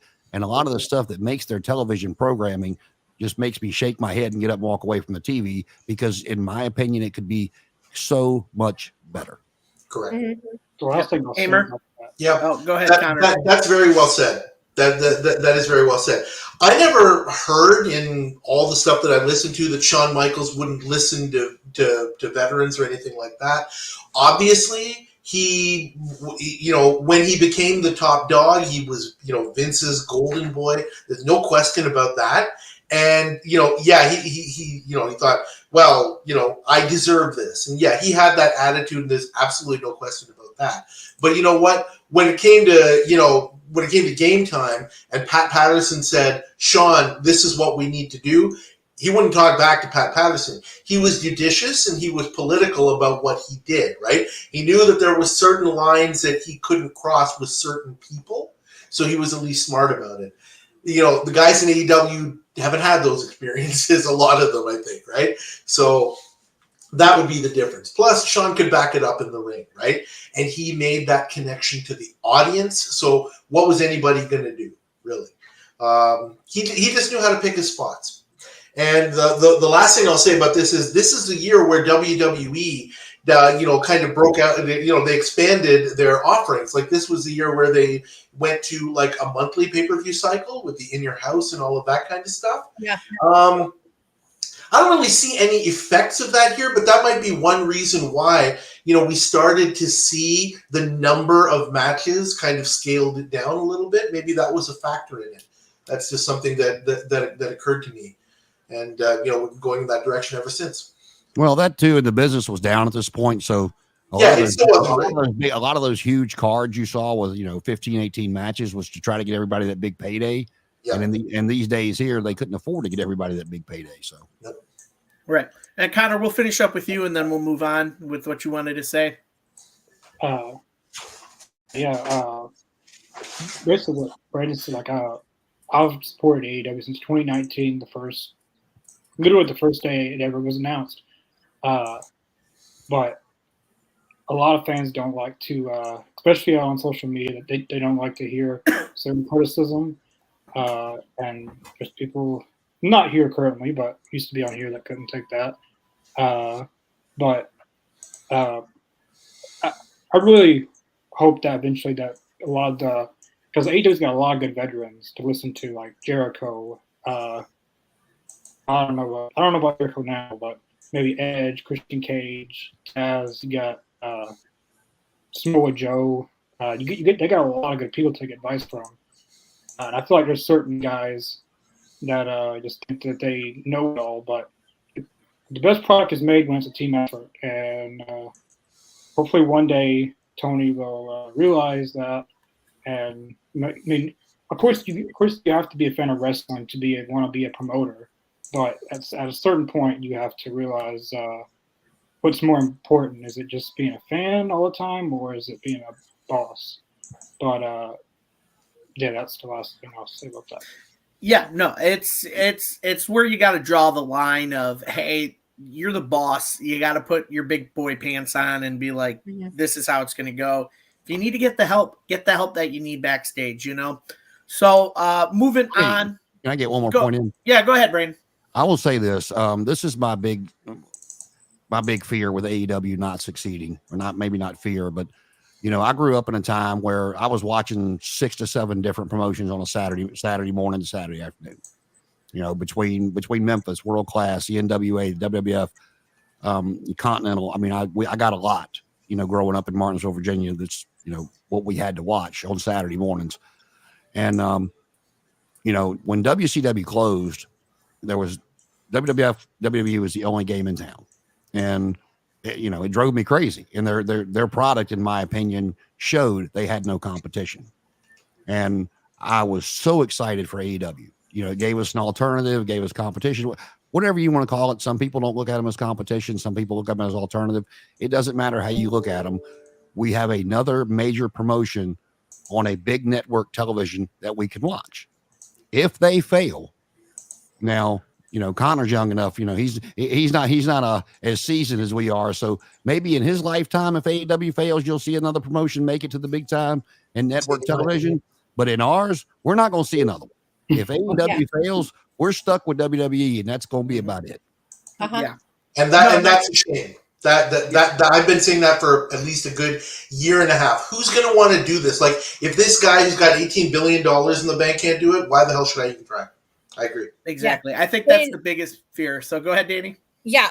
And I just want to put in there too, with listening to Connor's story, and again, Connor, as a former referee wrestler, there's, again, when you're a professional wrestler, you want to listen to the vets, because you do something wrong, like D'Lo to Draws, God bless Draws' soul. That stuff happened. Your career's done. Jesse Sorensen, he was that kid in TNA that had that awful neck injury. Look what happened to him. I mean, and what I find it interesting that Brandon is saying too, that, you get into NXT, you're on TV, something about if you look good, they'll put you on TV if you got the right look, like the right, the right package, basically. But then if you're not listening to the vets, you're going to be bye-bye. And from the educator's perspective, I was that 20-something starting my career, and there's two people that are essential to who I am today. Now that I've retired, I've become a nanny. I wouldn't be able to become a nanny if I didn't have the experience in the classroom that I had. So I listened to those teachers, and I moved up in my career. The second thing, you've got money. You've got a ton of money, Tony Khan. If you're going to settle for mediocrity, that's what you're going to have. Correct. That's what's going to happen, is you're not going to get anywhere. And I'll make one more quick point. As far as, AEW, I think the person that benefited the most from AEW's existence that's in WWE today is CM Punk. And I say that because he's a very talented individual. He always has been. He's great on the mic. Yeah, he's getting a little bit older. He's not as smooth in the ring as he used to be, but he's still great to watch when he's healthy. Yeah. Now, as good as he was, 10 years ago, he got difficult to work with. He wouldn't listen. And, the lawsuit happened, he was gone. And I do not believe for a second, if it hadn't been for the buzz that was created around his issues with AEW, that they would have brought him back. I think they brought him back simply for the buzz, and it's been well documented that there is behavioral stipulations in his contract. But I don't think he would have been brought back if it had not been for the buzz created around AEW. And I don't think he would have come back had he not had the experience he did in AEW, and realizing that, when it sounds really great when you have a romper room and you can do whatever you want, and you can take the RVD stance, like, whatever, I just want to go out to the ring and wrestle and play my craft. If there's no structure around it, it's not always as great as it looks. Sounds like my old employer, and that's why I retired, and I will not be going back to teaching unless I'm the owner or in management. I hear you. I totally get it. I told somebody after all the stuff with CM Punk, I was like, I'll be interested to see how Edge does getting there, because, for these guys that have had the structure for so long of being told what they can and cannot do, what they can and cannot say, that when they first get to AEW, they're like, oh my God, this is great. I can do this, I can do that. I do whatever I want. And then 2 months in, they're like, you don't know what the hell you're doing. And it's like, what did I do? And, it's like, but, I hope that changes. I really do. But I guess the point on it was, if somebody is talented like him or not, as CM Punk was / still could contribute, to not be rehired in 10 years. And to your point, he probably didn't want to go back either after the experience he had being sent his separation papers on the day he was getting married. There was a lot of bad blood there. I don't think without AEW, you would have ever seen CM Punk back in the WWE. You would not. Agreed. No question. I agree. So, speaking about one generational talent to another, Well, thank you for noticing. I appreciate that. We go to WrestleMania 13 with Yeah. by far was one of my favorite WrestleManias. Oh, yeah. And Here that's we because go. I was biased because it broadcasted live from my hometown of Chicago. Well, Rosemont, but I only lived 20 minutes away from where Rosemont Horizon was. Took place It's still in there. It's still Allstate 1987. Arena. Yeah, no, it's Allstate Arena now, but it was Yeah. I growing up, it was Rosemont to me. It Yes, was it always was. Rosemont to me. I used to go watch indoor soccer games there. I would Mhm. go watch Wow. indoor football. I would go there to watch a lot of things, and it was just Rosemont Horizon to me. But this pay-per-view was actually my favorite one. This is actually the one where you got the biggest double turn Yeah. in history of basically one of the first ones or the biggest ones is the Stone Cold versus the Bret Hart match. Definitely And one of my top 5 matches in this wrestling. was my coming. God. This was coming off the heels of Stone Cold's King of the Ring victory of him becoming the Austin 316 character, Mhm. and this kind of built up to this match with Bret Hart, and you saw the double turn of people booing Bret and cheering Austin based on this match, which let's not forget had one of the coolest guys as special guest referee in Ken Shamrock. Oh, So, but this card was actually not that bad in general. You had Billy Gunn, which was one of his very first matches in WWF against Flash Funk. Too Cold Then you had Scorpio. Too Cold Scorpio. Mhm. The Headbangers beat the Doug Furnace and Phil LaFon. Phil Yes. LaFon. The Leave Godwins that one. and the new Blackjacks in a 4-way elimination match for number 1 contendership. You had Rocky Maivia, very young Rocky Maivia, still wrestling the Sultan for the Intercontinental title. One of Rikishi's many gimmicks. Yep. Hunter Hearst Helmsley wrestling Gold Dust. You had Owen Hart and the British Bulldog versus Mankind Invader. They ended in a double countout. That was for the tag team titles. Bret Hart versus Stone Cold, the match of the night. The submission match with Ken Shamrock as guest referee. Then you had I would feel Ahmed like I had to Johnson. follow that night. Yeah, Ahmed Johnson, Legion of Doom, defeated the Nation of Domination in the Chicago Street Fight, which I also enjoyed. We interviewed Ahmed Johnson, and he was the coolest guy I've ever talked to. And then obviously the main event, Undertaker versus Psycho Sid, no disqualification match. Undertaker wins his second WWF title, which a lot of people didn't know that was his second reign as WWF title. Everybody thought it was his first, but his first one is when he beat Hulk Hogan. I believe was it SummerSlam, Survivor Series. No, Survivor Series. Survivor Series. So the 3 days later, they put on that this Tuesday in Texas to take the belt off of him and then throw it up for grabs at the Royal Rumble. Correct. So from this card alone, we talk about that submission match. But is there another match on this card that kind of stood out to you besides that one? Absolutely not. No. Connor, how about I'm you? sitting here looking at it right now, and there's like, I mean, if I'm gonna, the Bradshaw and Barry Windham new Blackjacks was horrible. I mean, you can talk about Rocky Maivia starting to be put, as Intercontinental Champion. Excuse me, starting to get his come ups. First WrestleMania for China. Owen and the Bulldog were a very underrated tag team, in my opinion.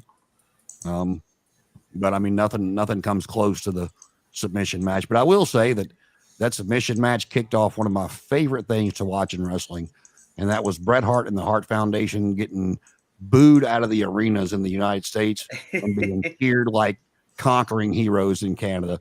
It's like you've never really seen anything like that before, and really not like it since. I mean, that was great to watch when they would go back from the U.S. and Canada. I loved it.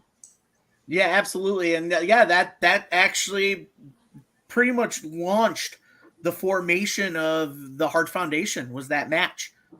Basically, Bret kind of inherited that heel persona in the States and wanted to be the face in Canada, but the heel in the States. So that was kind of the formation of the Hart Foundation. Connor, looking at this card, was there anything else that kind of stood out to you?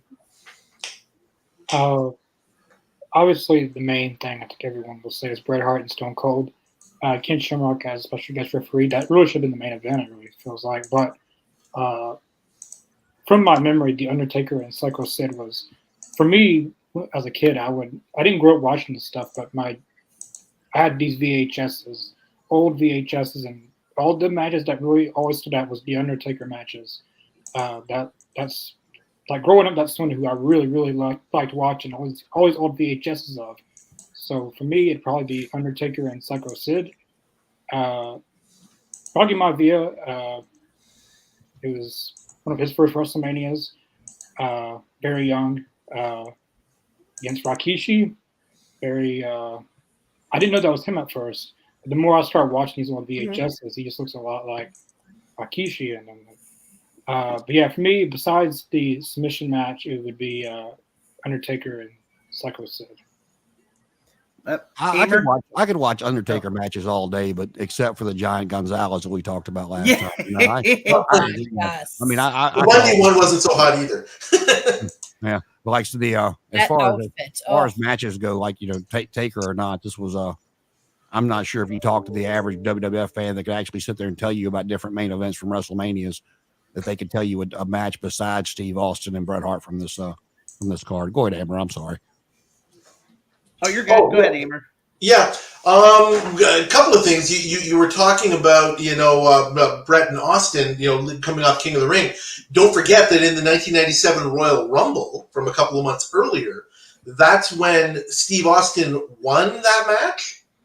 He won the Royal Rumble by getting tossed out, but the referees didn't see it, and then eliminating everybody else, and then Bret Hart going and confronting Vince McMahon to set up that angle, and then a whole bunch of things happened, which culminated in this match, and then Undertaker taking on Sid for the title. And when I went back a little while ago and watched the 1997 Royal Rumble, the most surreal thing is Austin comes out at number 5 or number 6, and you hear the glass break. And to hear the arena not react and explode is weird. It is like you're in an alternate universe. It's so weird. But again, this is the match that made Austin. There's no question about that. Another interesting thing, look who's not on this card. Mr. WrestleMania is not on this card. There's no Shawn Michaels here. Remember, this is the time when he lost his smile. Right? I was just thinking that, Amber. Yeah. I was just thinking that. Yeah, just a few weeks before. Do we know if he found it? Not in time for WrestleMania. No, did he lose it since then and find it again? I mean, apparently he did, because at one point, like somebody commented. I remember hearing, I don't know if it was SummerSlam, whatever. Somebody said, "Hey, Sean, did you find your smile yet?" Yeah, just offhand.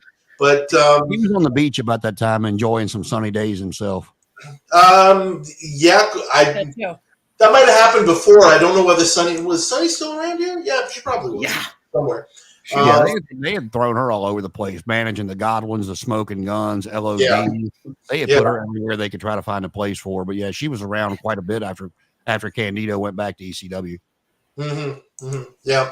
Again, it's the first time, after watching wrestling since back in the Hulkamania days, I had never heard the words somebody talking about telling a story in the ring. I'd always kind of felt it, but I'd never heard that verbiage actually until a few years later when somebody commented about the Bret Hart Chris Benoit match at the Kemper Arena as the Owen Memorial. And somebody talking about these guys are, they're going out there and they're telling a story in the ring with their bodies.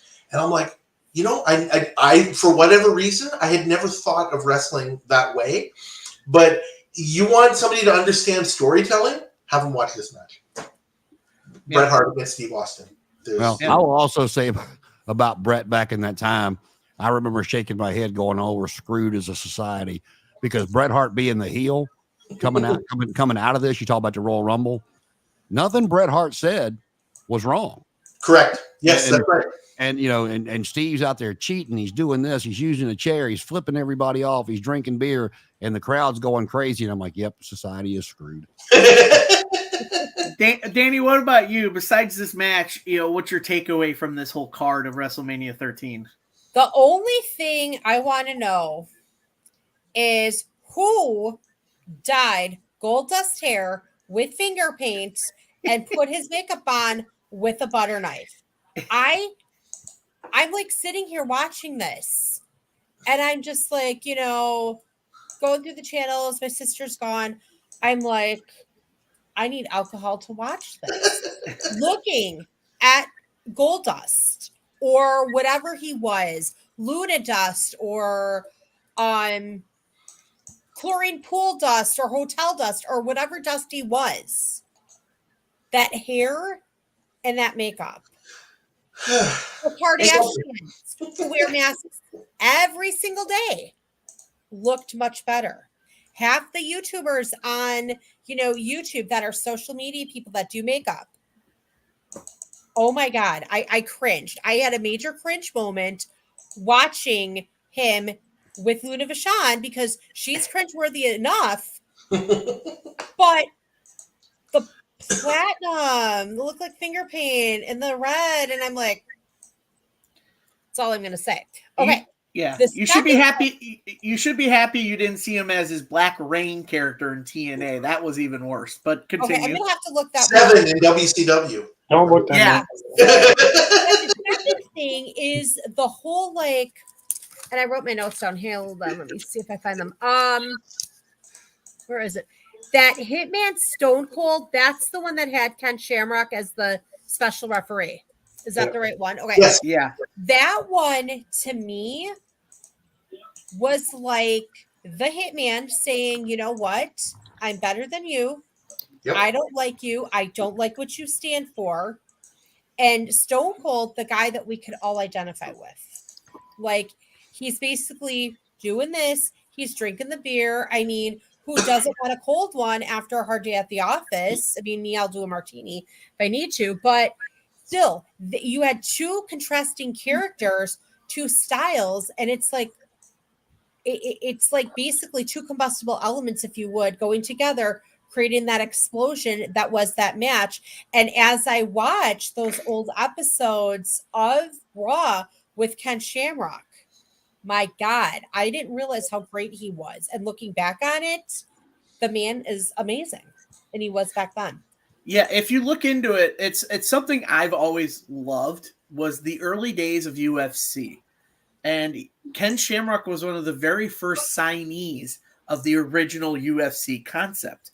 And because he was over in, I believe, Japan, doing some shoot fighting over there, so him coming over here, when they tell you he's a physical guy, they ain't lying. He grew up on a hard time because I watched the documentary Dark Side of the 90s, and they had the UFC story about it, and they interviewed Ken and his brother. I think it was Shane Shamrock was his name. Frank Shamrock. Frank Shamrock. Yeah. Thank you. They interviewed both of them, and actually neither one of them were born a Shamrock. They adopted that from their father, who adopted them off the street. So Ken coming in and doing wrestling, it was almost like he was born into it. Like he should have been doing that from the get-go. So I think that's pretty entertaining to see him as a special guest referee for that kind of match. One thing about this match that people have cited, that this match actually in some people's eyes kind of began the phase of the Attitude Era. Now, do you guys believe this match alone did that, or do you think it happened earlier or later? I think it happened earlier, but I think this match was the culmination to send it in that direction.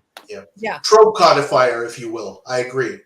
It was going in this direction, and now you're like, oh, okay, here it is. Yeah. Before we get too far off of it, would you like to hear a little side note story on Ken Shamrock? Please. Yes, absolutely. Please. I love Professor Brandon's lectures. Oh no, this has had nothing to do with being a professor. This is okay. This is an actual encounter with Mr. Shamrock. Okay. Oh wow. I think I've told you guys before, for many, many moons, I was a DJ at a memory and buttocks establishment. Did it for a long What? You had mentioned that before. strip club, honey. Okay. Oh, okay. I wasn't sure if I was hearing poor Connor. Connor's like, Who are these people on my show? I've got Well, Wardlow, Aimer makes sense, and we've got the person that does naughty things. Okay, so there's so Adam. again, like I said, I DJ'd there for a long, long time, and we used to get them to come in. They would come in after the matches when they were still able to go out. Shamrock was in there with The Undertaker, The Godfather, Brian Lee when he was crushed, and there was a couple other ones in there, but oh my God, he was hammered. I mean, beyond belief. He was telling the girls that he was going to take them back to his hotel and he was going to do coke off of every part of their body and have sex with them, and he was going to do more coke off their body. Where was Herb Abrams? Oh, sorry. And then He was dead. so at the end of the night, we got off, we left, we all went to the after hours bar, which they all happened to be there. And the owner of the after hours bar come up because he knew us, and I was with a couple of the bouncers. They're like, "Hey man, can y'all help us out?" I'm like, "What do you need? Can you help throw this guy out?" "Who are you talking about?" He points at Ken Shamrock. "Have you lost your mind?" And like, "Have you lost your mind?" And, they're like, "Well, he said he knew y'all from across the room." Like, "We'll go over there and talk to him, but if it gets physical, you on your own, man." No. And we were able to talk him out of the building and put him in a cab back to the hotel. But yeah, it was very like, what the hell are we doing here? Like his moniker is the world's most dangerous man for a reason. And you want to no. Yeah. There was a show that I went to in Milwaukee at the Bradley Center, which is now it's next to the what's now the 5-Star Forum. And a lot of times your wrestlers would come out and they would sign autographs. Like I got Lita's autograph. I have Teddy Long's, and I almost called Lita by her real name. And there's certain wrestler etiquette. Like if you see someone, you're not supposed to address them by their real name. You're just be like, "Oh my God, hi, how are you?" And I remember Ken Shamrock just pulls up. There were a bunch of guys that literally ran down the street, jumped in a car, and followed Ken Shamrock. Wow. And chased him. It's just how it is. But another thing we take away from this, and something we haven't talked about yet on this show, which is something I've been doing a lot, is the logos for WrestleManias. And for me, this logo for WrestleMania 13 was by far the coolest logo. And I think you kind of start seeing the logo change over the years, kind of like aesthetically. So my fun question for you guys on this one, where would you rank WrestleMania 13's logo as compared to other WrestleMania logos? I would say that one's definitely fire. Yeah, it's a good logo. It is. Something about that I read somewhere is that at one point, I don't know exactly when, but around 24 or 25, like the WrestleMania sign, like for 24, I think, was like 24 feet wide. And then it became 25 feet wide, 26 feet wide. And now the WrestleMania 40 logo is 40 feet wide when they put it up in arenas. Just a thing that they do. But yeah, I love this logo. This one is great. Connor, what about you? Yeah, it'd have to be for me at least top 10 of all WrestleMania logos for sure. Yep. And then I guess my final thought on this card is, is there anything else that you guys kind of feel from this card from WrestleMania 13, or are we all unanimous that the Stone Cold Bret Hart match was by far the best match on that card? Nothing's even close. Nothing's close. No, nothing's close.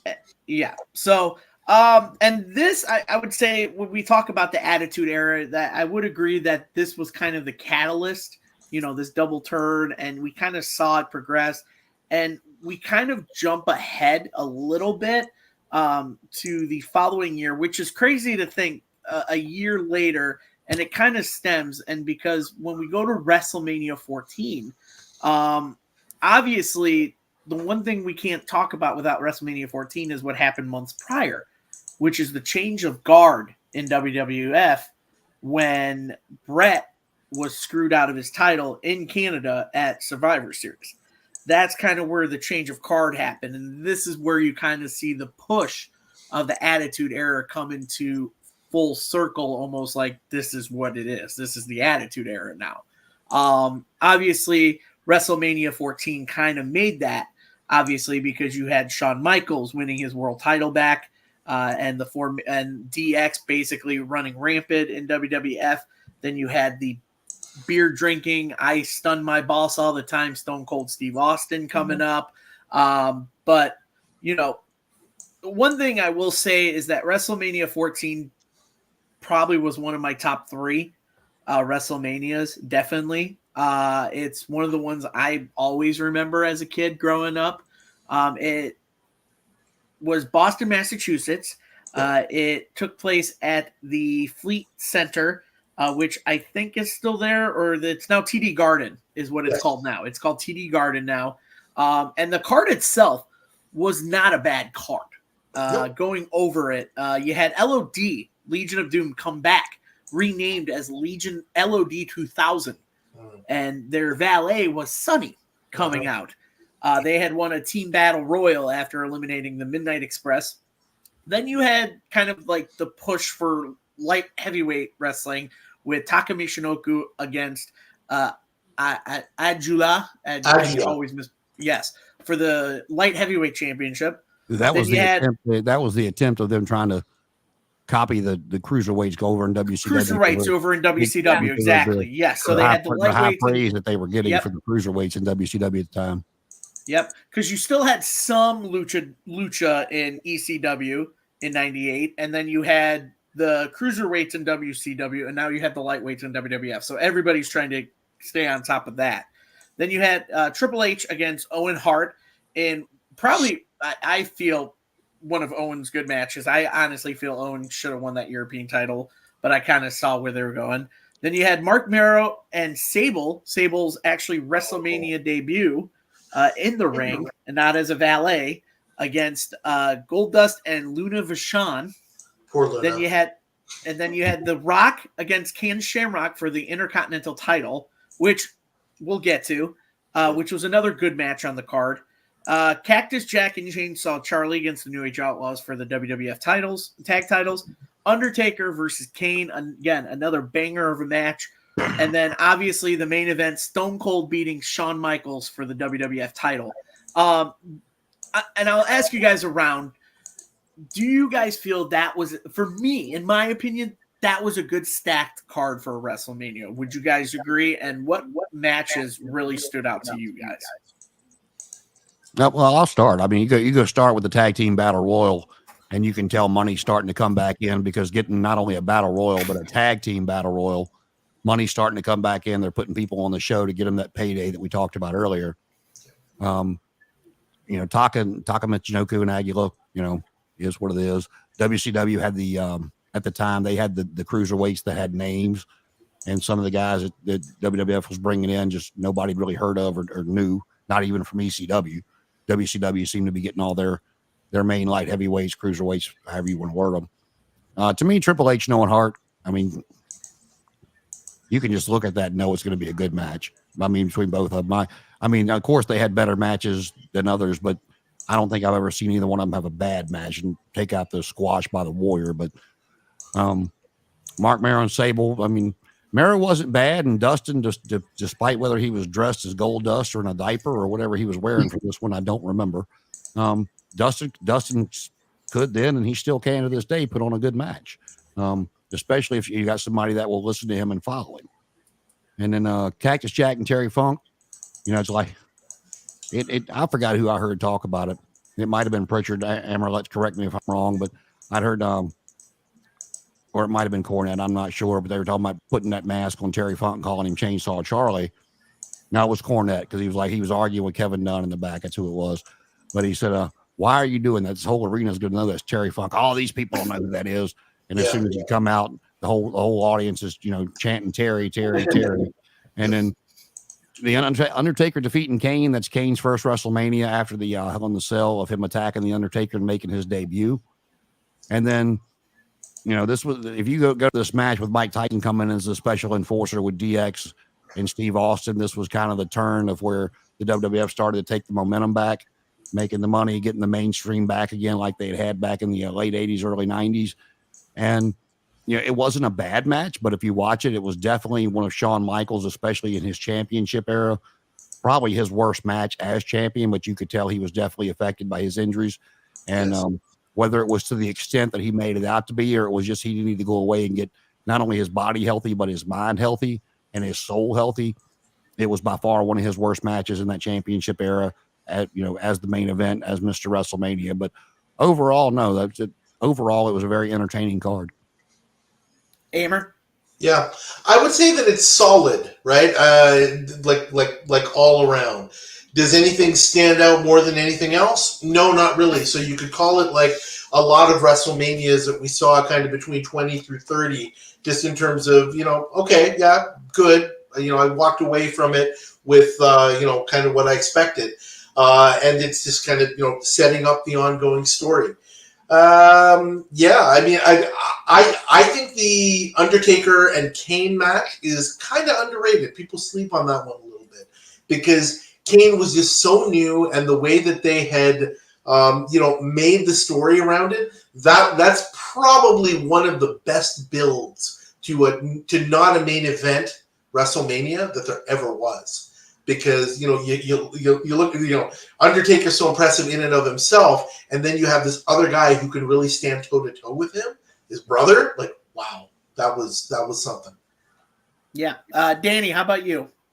Yeah, it was a good card. It was really interesting because you had so many different elements that made it unique. You had Sable, for example, entering a ring for the first time.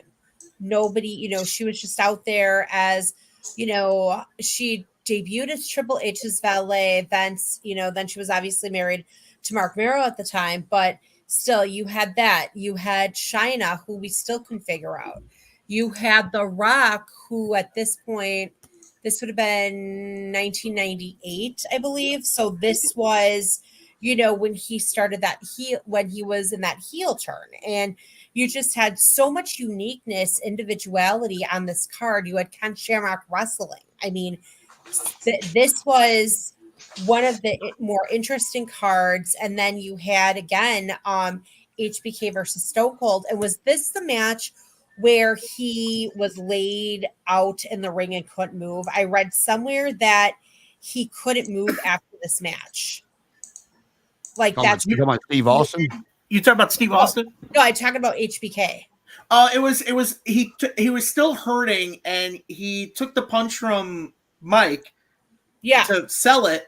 But I think what I've read somewhere is that when he sold it and he went to the mat, he didn't want to move because he knew his back was hurting.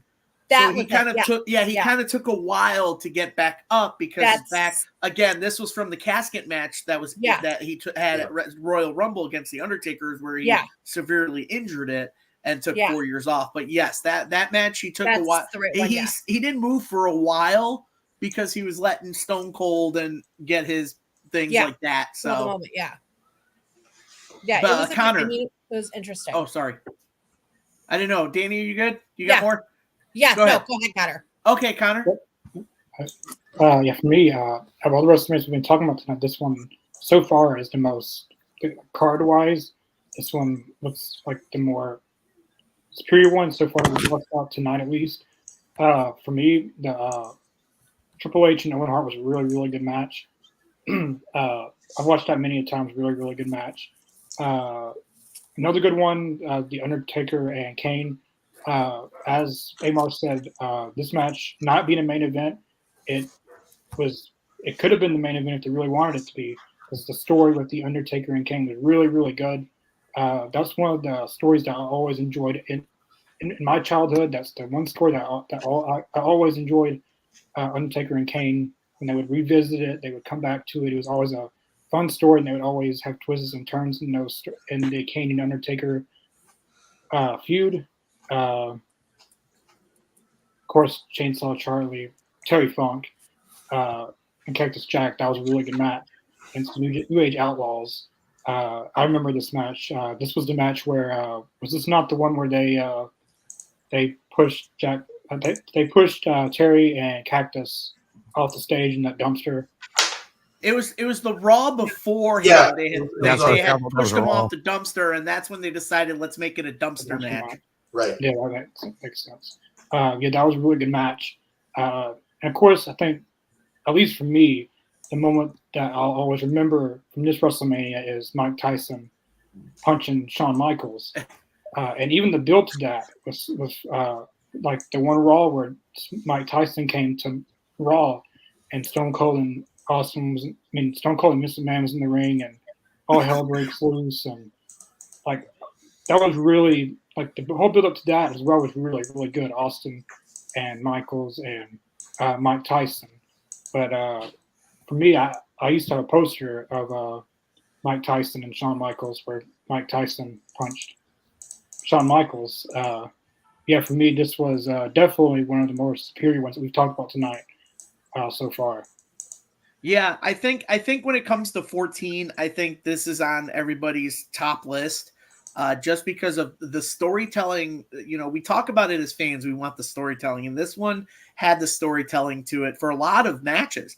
I mean, hell, they had the story with Funk and Cactus Jack against New Age Outlaws. They had the story of even Owen Hart and Triple H, because at that time, that was the building the feud of pretty soon that year was the whole DX Army versus Nation of Domination. And Nation of Domination actually adopted Owen Hart into their group. And I think that I think I loved some of Owen Hart's work in that. And when he joined the Nation of Domination, it's kind of like what you saw when Sammy joined the Bloodline, because you needed that good mid-card wrestler that was kind of the outsider in that group, but can still wrestle and can still be a voice in that group, even though they don't belong. And that's what I saw Owen Hart with the Nation of Domination. And I think that feud between those two groups by far was my summer of 2020 or 1998 was that feud. I'll say this for it with Owen Hart. With Stone Cold winning the title, is that what needed to happen? Yes. What I wanted to see happen, when they brought Owen back as, the Black Heart, the last remaining heart, and he had that push at the beginning. I still to this day think he deserved a title run, and I would have loved to have seen him get at least a brief one, maybe a flip flop with him and Michael for a 2-month time frame before setting up Austin to win the title. Like Austin winning the title was definitely what needed to happen with the momentum he had at the time. I just wished Owen would have gotten a little bit of something before he actually joined the Nation and got and I enjoyed his work with the Nation. It just seemed like it took him down a status, in my opinion. Yeah, Amber, what's your take on that? The Owen Hart kind of where you saw him digress a little bit, leading unfortunately to his passing. Yeah, it's a shame with Owen. Owen reminds me about a lot of the Minnesota guys, the Rick Rudes, the Kurt Hennigs, the guys who were so good at making other people look good, right? That as a promoter, no matter, whether it be in like WCW or WWE, wherever, it's like you look at a guy like that and it's like, yeah, he's, deserving or whatever, but I got to make money. So I'm going to make him make my money guys look good. And Owen, I think, was in that same almost kind of pigeonhole in a sense, right? He was so much more valuable to Vince as that guy who could elevate other people. And so I wish it had happened too. And I think it probably would have happened in time. There were all these things that they wanted to do, with Shawn Michaels. Obviously Austin did have to win, as Brandon kind of put it. But yeah, it's just a shame. That's just what I see with Owen. He was just so good at putting other people over, and that was kind of his lot at this point. Yeah, pay-per-views went from Hogan must pose to Austin must drink. Yep. Yeah, exactly. Because that's what made money. That's what people paid to see. Oh, I'm not down on it. That's just, I mean, as much as I don't like Hulk Hogan, that's what was making money and selling tickets. Correct. And you can't argue with that. You just can't. Yeah. Now, Danny, let's talk about that. That, like, even though, like, Austin was the big thing going through 1998, there was still that feeling that there was a lot of good mid-card wrestlers during that time, too. Owen Hart being one of them. I mean, obviously, you had Triple H and The Rock during that summer feuding with their respective groups, but they had a nice little feud going on. You still had Kane and Undertaker kind of feuding that summer. I mean, for that whole summer, do you feel that it was kind of an even keel between the main event picture and all the mid-card guys? Oh, going back summer 1998. Let's see. I can tell you I spent many pay-per-views at Damon's. I don't know if you guys have heard of that place, but they used to have like they used to be a home of like it was the place for ribs. So I spent many pay-per-views there. And to circle back on what Amer just said, yeah, Owen should have had a title run before he passed away. And again, when you're talking, your August, summer 1998, we didn't know what was going to happen May 23rd, 1999. We had no idea what was going to happen. And Owen was a guy out of all the mid-carders. While you've got, Stone Cold, drinking beer, flipping people off. You've got The Rock doing his, his promos, and his promo on Friday Night SmackDown. That was hilarious. To me, it was like vintage Rock, basically. And then you've got Owen. And Owen was a guy that he's kind of like the annoying little brother, if you will. That's what he was. Yeah. He's the annoying sibling that follows in the older sibling's footsteps. But Owen was a guy that could do anything, and he could sell it. Like he could play the strong face, the whiny heel. He could do everything. And you've got The Rock, who natural heel. You've got Austin, who started as a heel, who's a natural heel, but somehow that blended into a baby face. Owen, by far, I feel like was the most underused guy back then because he wasn't given that run that he should have gotten. And who knows what would have happened had someone not said, here, enter as a Blue Blazer, drop down the 70 feet, boom. If someone told him not to do that, and I'm sure somebody might have, who knows what would happen? We could have gotten a world champion Owen Hart. Yeah, I think that's one thing we take away from it is that and even today in pro wrestling, there's so many underutilized mid-carders that you could pinpoint these guys should have a world title, before it's too late. Look at my boyfriend at the bottom of my name. There you go. I mean, it's at the point where it's like this was peak WWF at its time. Right now, between 1997 and I would say 2002, 2003, that shift from attitude to ruthless aggression. For me, this is my childhood, is the Attitude Era. This is where I saw all the fun guys in WWF. That's where you got what's his name? God, I keep forgetting his name. Oh my God. The one who always says bro. Oh my God. Vince Russo. This was when he was introduced, called Crash TV, where it's that reality and in your face. That's what got my attention with WWF. It's not just more of the matches, it's more of the storytelling and more of everything going on within the organization that got my attention. But you not only had your attraction to the main event guys like Stone Cold, like The Rock, like, Triple H, but you had mid-carders like a Ken Shamrock, like an Owen Hart. Hell, even X-Pac had his moment to shine when he won the European title. You had all these mid-card guys at that time, and you're like, this is peak. And like you said, Brandon, this is when money was coming in. They were doing so well. This is where they kind of overtook the ratings from WCW. You kind of saw the shift there.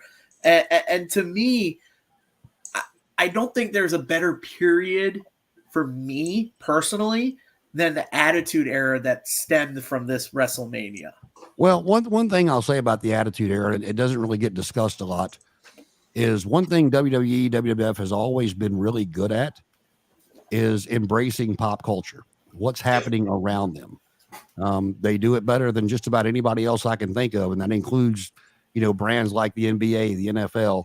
I mean, who do include celebrities in what they do, but the WWF plays off that emotion of what's happening around the world. And at the time when you've got Stone Cold and you've got DX, basically, giving you the crock chopper, giving you the middle finger, basically saying, I don't care what you think or what you say. I'm going to do what I want to do. I mean, that was the time of the late 90s of, people starting to rebel, starting to come out, Rage Against the Machine. F you, I won't do what you tell me.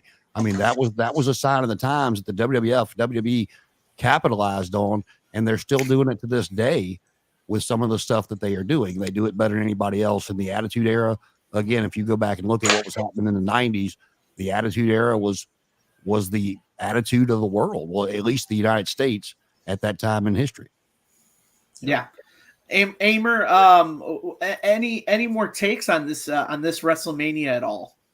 Only to say, just to kind of put a bow on the deal with Owen Hart. I forget who mentioned it, but yeah, Owen was like, that annoying little brother, right? That's who he was. And the thing about Owen is he needed somebody to play off of, right? Mm-hmm. Yeah, what? Yes, I'm on the internet. Why? I can't talk to you right now.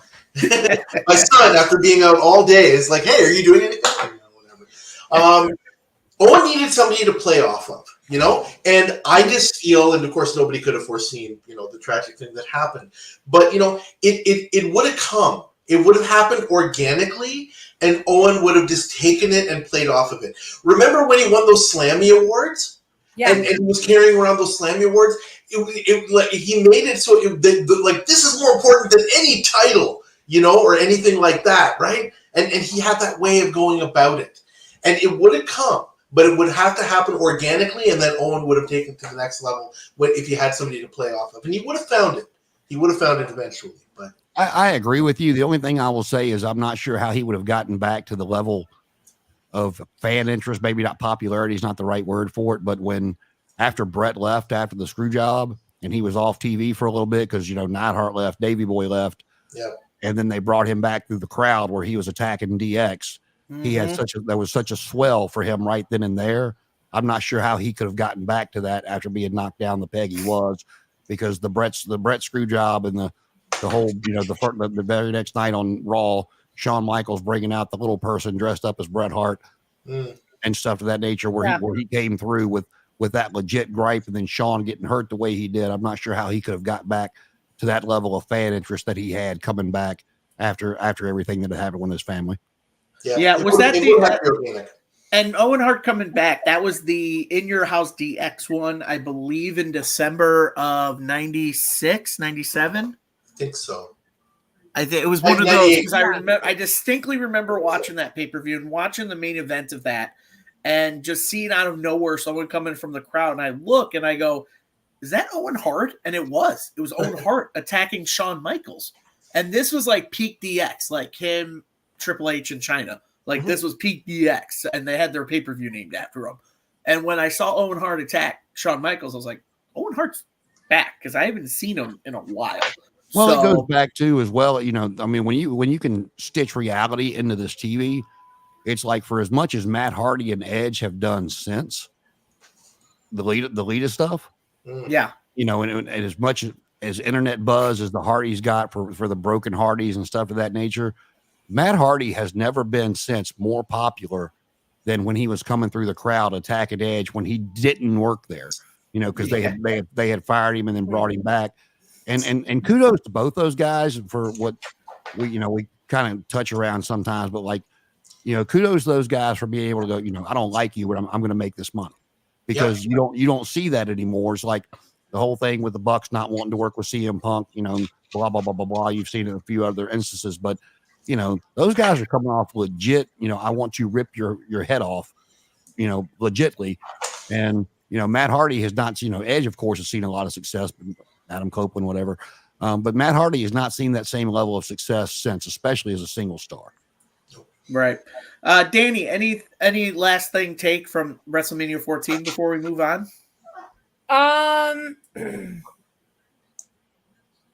No, not really. I mean, it was interesting card. It's, again, you had Owen, you had, everything, but nothing at all. All right.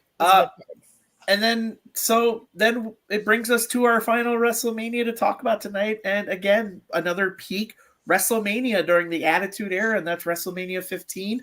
Another solid card, I believe.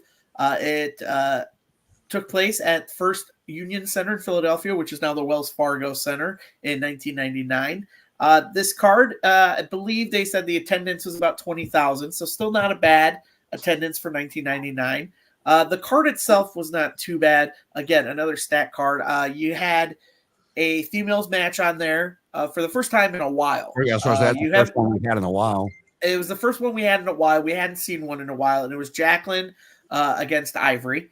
That was on first two were on Heat, so yeah, technically not on the card. Technically not on the card, but they show them during Heat. This is where you got to see like the pre-show, like buy-in, almost the buy-in of what we call it today, the buy-in show before a pay-per-view, which was Sunday Night Heat. But the buy-in, you had Jacqueline against Ivory. Then you had a battle royal to determine tag team #1 contenders, and that was won by D'Lo, Brown, and Test. And then the main pay-per-view card started off with the hardcore title. This this taken center stage hardcore title, which was Hardcore Holly against Billy Gunn and Al Snow. Al Snow, our beloved OVW Al Snow. And then you had Owen Hart and Jeff Jarrett defending the tag titles against D'Lo another and very Test. Underrated tag team for the day. Exactly. Yes, another one, another underrated. Butterbean fighting Bart Gunn in the Brawl for All match, which we can just forget about. Yeah, sorry, move on. Mankind versus Big Show to determine the special referee for the main event. Then you had Road Dogg, surprisingly, his first singles title run as Intercontinental title, defending against both Goldust, Ken Shamrock, and Val Venus. Then you had Kane against Triple H, Sable against Tori for the women's title, Shane McMahon against X-Pac. Then you had Undertaker against Big Boss Man in a Hell in a Cell. And then finally the main event for the second year in a row, Stone Cold Steve Austin against The Rock for the WWF Championship. No disqualification. This card, again, good card, minus the Brawl for All match, which kind of was punishment for Bart Gunn because WWF really wanted, what was his name? Dr. Death Steve Williams. Death Williams to win the tournament. Unfortunately, he hurt himself, and Bart said, screw it, I'm going to go on and win it myself. So if you watch the Dark Side... No. They wanted Dr. Death Steve Williams to win the tournament. Okay. That was because they were trying to set up a story between Steve Williams and Steve Austin. But it ended. Bart Gunn real name, ironically, is Steve Williams. Exactly. And he had to change it because the other Steve Williams was there first. Exactly. So this card was not a bad card. So I'll go around the horn and we'll discuss the card and your take on it. So Brandon, go ahead. We'll start with you. What'd you think? I didn't think it was as good as the previous year. There was a lot of stuff that I could have done without. I never did care for the hardcore title. Probably the same reason like ECW shows, pay-per-views I would watch, but there was, some of the stuff they did that was really good. And some of the stuff was just, to me, unwatchable. Again, Owen and Jeff, were not only a good wrestling tag team, they were very entertaining, I thought. Right. Butterbean, poor Bart Gunn, who knows what could have been without that. I mean, you don't know what he could have wound up doing. Mick Foley beating the Big Show. Does anybody remember what Big Show's name was supposed to be? The Giant? No. He was supposed to be, his original coming in name was Titan the Corporate Giant. What? Really? I actually never heard that. Okay. The reason they changed it and went with the Big Show was on his last appearance on Nitro. Kevin Nash actually knew what he was supposed to be coming in as, and he had power bombed him and done something and laid him out, and he got on the mic and put a foot on top of him and said, "So much for Titan, your corporate giant." And so, interesting. Okay. Didn't know that. So Big Show was created. Road Dogg, I was never a fan of as a singles champion, especially the Intercontinental title. I didn't mind him with the hardcore title. Didn't really watch a lot of those matches. It wasn't my thing, but Road Dogg was entertaining. The Intercontinental title for me growing up was always what they call the workers belt. Mm-hmm. And he just did not fit that description to me. But I do remember his run. Ken Shamrock, even Val Venus. Sean Morley was good in his day. Dustin, I've always thought a lot of. When he came in and originally started Goldust, I was blown away by his work because of, he was, son of Dusty, doing the whole natural Dustin Rhodes thing in WCW, coming out to a horrible country song. And then they brought him in as Goldust, and the work he did, I just thought was incredible, trying to shake the stigma of being Dusty's kid. Kane and Triple H, I don't remember the match, but I'm sure it was decent. Both of them could always work. I'm glad to see a women's match back on there. Sable defeating Tori. Shane McMahon. I've always been a big fan of Shane McMahon. A lot of people didn't. I know it was highly said in the back that the guys didn't like him working because of how well he worked. I enjoyed an interview Kurt Angle did when they started talking about Shane McMahon, and Kurt was like, Shane would beat you to death. He goes, if you better go out there wanting to fight, because Shane was coming to fight. He goes, Shane wasn't Vince. He wasn't going to come out there and do the little stuff and take the chair shot and the body slam and your finish and roll out and try to get. He goes, Shane was coming to fight. And he goes, that's why a lot of people didn't like seeing him on the card, because they didn't want to follow his matches because they knew he was going to do something crazy. Undertaker and Big Boss Man, I don't remember the match. I'll tell you about it. But it's Taker, and I always thought a lot of Ray Traylor. I didn't like the whole Guardian thing he did when he left. When he left and went back to WCW, I was a fan of the Big Bubba character. And then Stone Cold and The Rock, you're not going to go wrong there. So, right, Amer, how about you? Oh gosh, where to begin? I remember in reading and listening to stuff about this, the whole thing with the Outlaws. Going into this, Billy Gunn was in the Intercontinental title picture, and Road Dogg had been in the Hardcore title picture. And somehow, maybe it's just Vince Russo, it's like, it's a white bro. So he's like, yeah, who cares? Let's put Billy Gunn in the Hardcore match, and we'll put Road Dogg in the IC title match. For reasons, I guess. So, who the heck knows what happened there. It's a shame that a lot of these early matches, like especially the Owen Jarrett match, that got 4 minutes, and other matches are going longer. Like that's really a shame, because those two were very, very underrated as a tag team for sure. Sable versus Tori, I'm looking at this. I kind of took it or left it, whatever. And definitely about Shane McMahon, what Brandon said is completely spot on. Nobody wanted to follow Shane's match. And Shane, by all accounts, you'll never find anybody who wouldn't say that Shane wasn't one of the hardest workers, right? When he went out there, you might be better than me, you might be technically better, but you're not going to outwork me. That was his attitude, and a lot of people could learn from that. Like that's how you have to go out there. And before you go on to the next couple of matches, on Shane, everybody wondered why he stepped away so quick, and now with all these allegations against Vince and Shane, just coming out, Shane was, basically calling him out and telling him to stop the crap and telling him to be professional, and that was a lot of tense moments between the two. I've got a lot more respect for him than I already had. Yeah, kudos to you for stepping up and and realizing that you weren't gonna, that your dad was not going to change, and you just move on.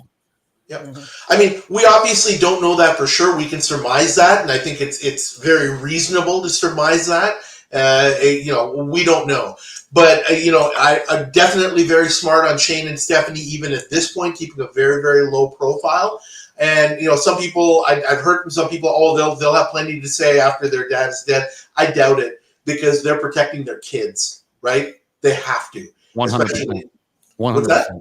I said 100%. 100%. Absolutely. So, I don't see them, they may say some things, but they're not going to come out and just spill their guts, after Vince is gone. That's not going to happen. Anyway, getting back to the card, Undertaker against the Big Boss Man. It was a Hell in a Cell match. And Brandon, if you don't remember it, you're kind of fortunate because at the end of this, they actually hung the Big Boss Man, right? They actually put him in a noose.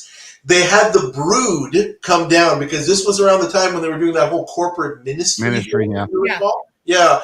And the Brood came down. Gangrel, Edge, and Christian came down on whatever. They were lowered down from the ceiling, and they had trouble getting back up. They had to rig themselves back up and have all sorts of weird things going on. And the Big Boss Man was just kind of hung there in a noose for longer than the match had gone on, 2 minutes and 46 seconds. And longer than that, the boss man's just kind of hanging there. And he's like turning around, he's spinning around. And you could almost see that the noose is attached to a harness on the back. And Undertaker had to hang around. It's like, wait a minute, I don't want him to spin, so the hard cam won't see that. So we actually had to kind of hold him in place. And it's just like, oh my God, what are you people doing? And, to look at the Undertaker up to this point, how, think about the streak. All these matches, Guy Gonzalez, Jake Roberts in what was not a very good match, right? Because Jake was on his way out. Bundy. And this, boy, the Undertaker's been through a lot of crap over the years. He probably thought he'd hit the lottery when he got Kevin Nash. Yeah, absolutely. And even Sid, even if the urban legend is true and Sid crapped his pants, whatever. He won his title. So there you go. Having to do the tombstone like that. Oh, God. Yeah, exactly. If the rumors are true, that must not have been pleasant. Regardless, I'm sure Bad News Brown had it worse because that one's pretty much confirmed with Andre. And the main event, Austin defeating The Rock, first of 3. And man, we didn't know how good we were going to have it at that point, right? But that really set the tone for the next few years going forward. That's all I can really say about that. Yeah, Danny, how about you? Your take from this card? All I'm going to say is back in when was this? This would have been 99. 99. All I can say, it was must-see TV. Yep. You had to tune in. You had to see what was happening.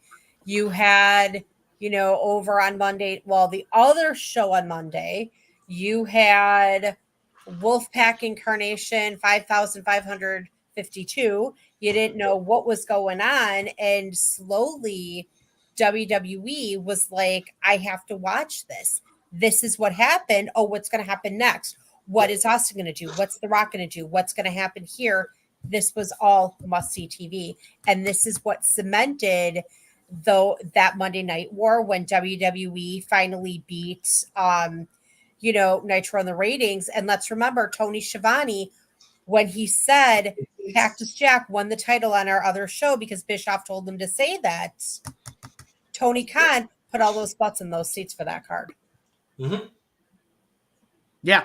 No, I agree. I mean, this was definitely the year where you saw WWF basically say, we own professional wrestling, and WCW kind of took a chance on it, on saying, hey, we're going to tell you, because a lot of the Raws were taped. They were tape delay and all that stuff, and WCW would announce some of the cards for Monday Night Raw, and it kind of backfired on them.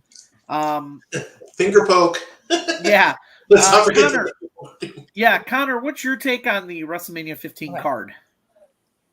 For me, it was really, really good. Rock and Austin, they were the main event, right? Yes. That was a match for me in my childhood that I'll always remember. Austin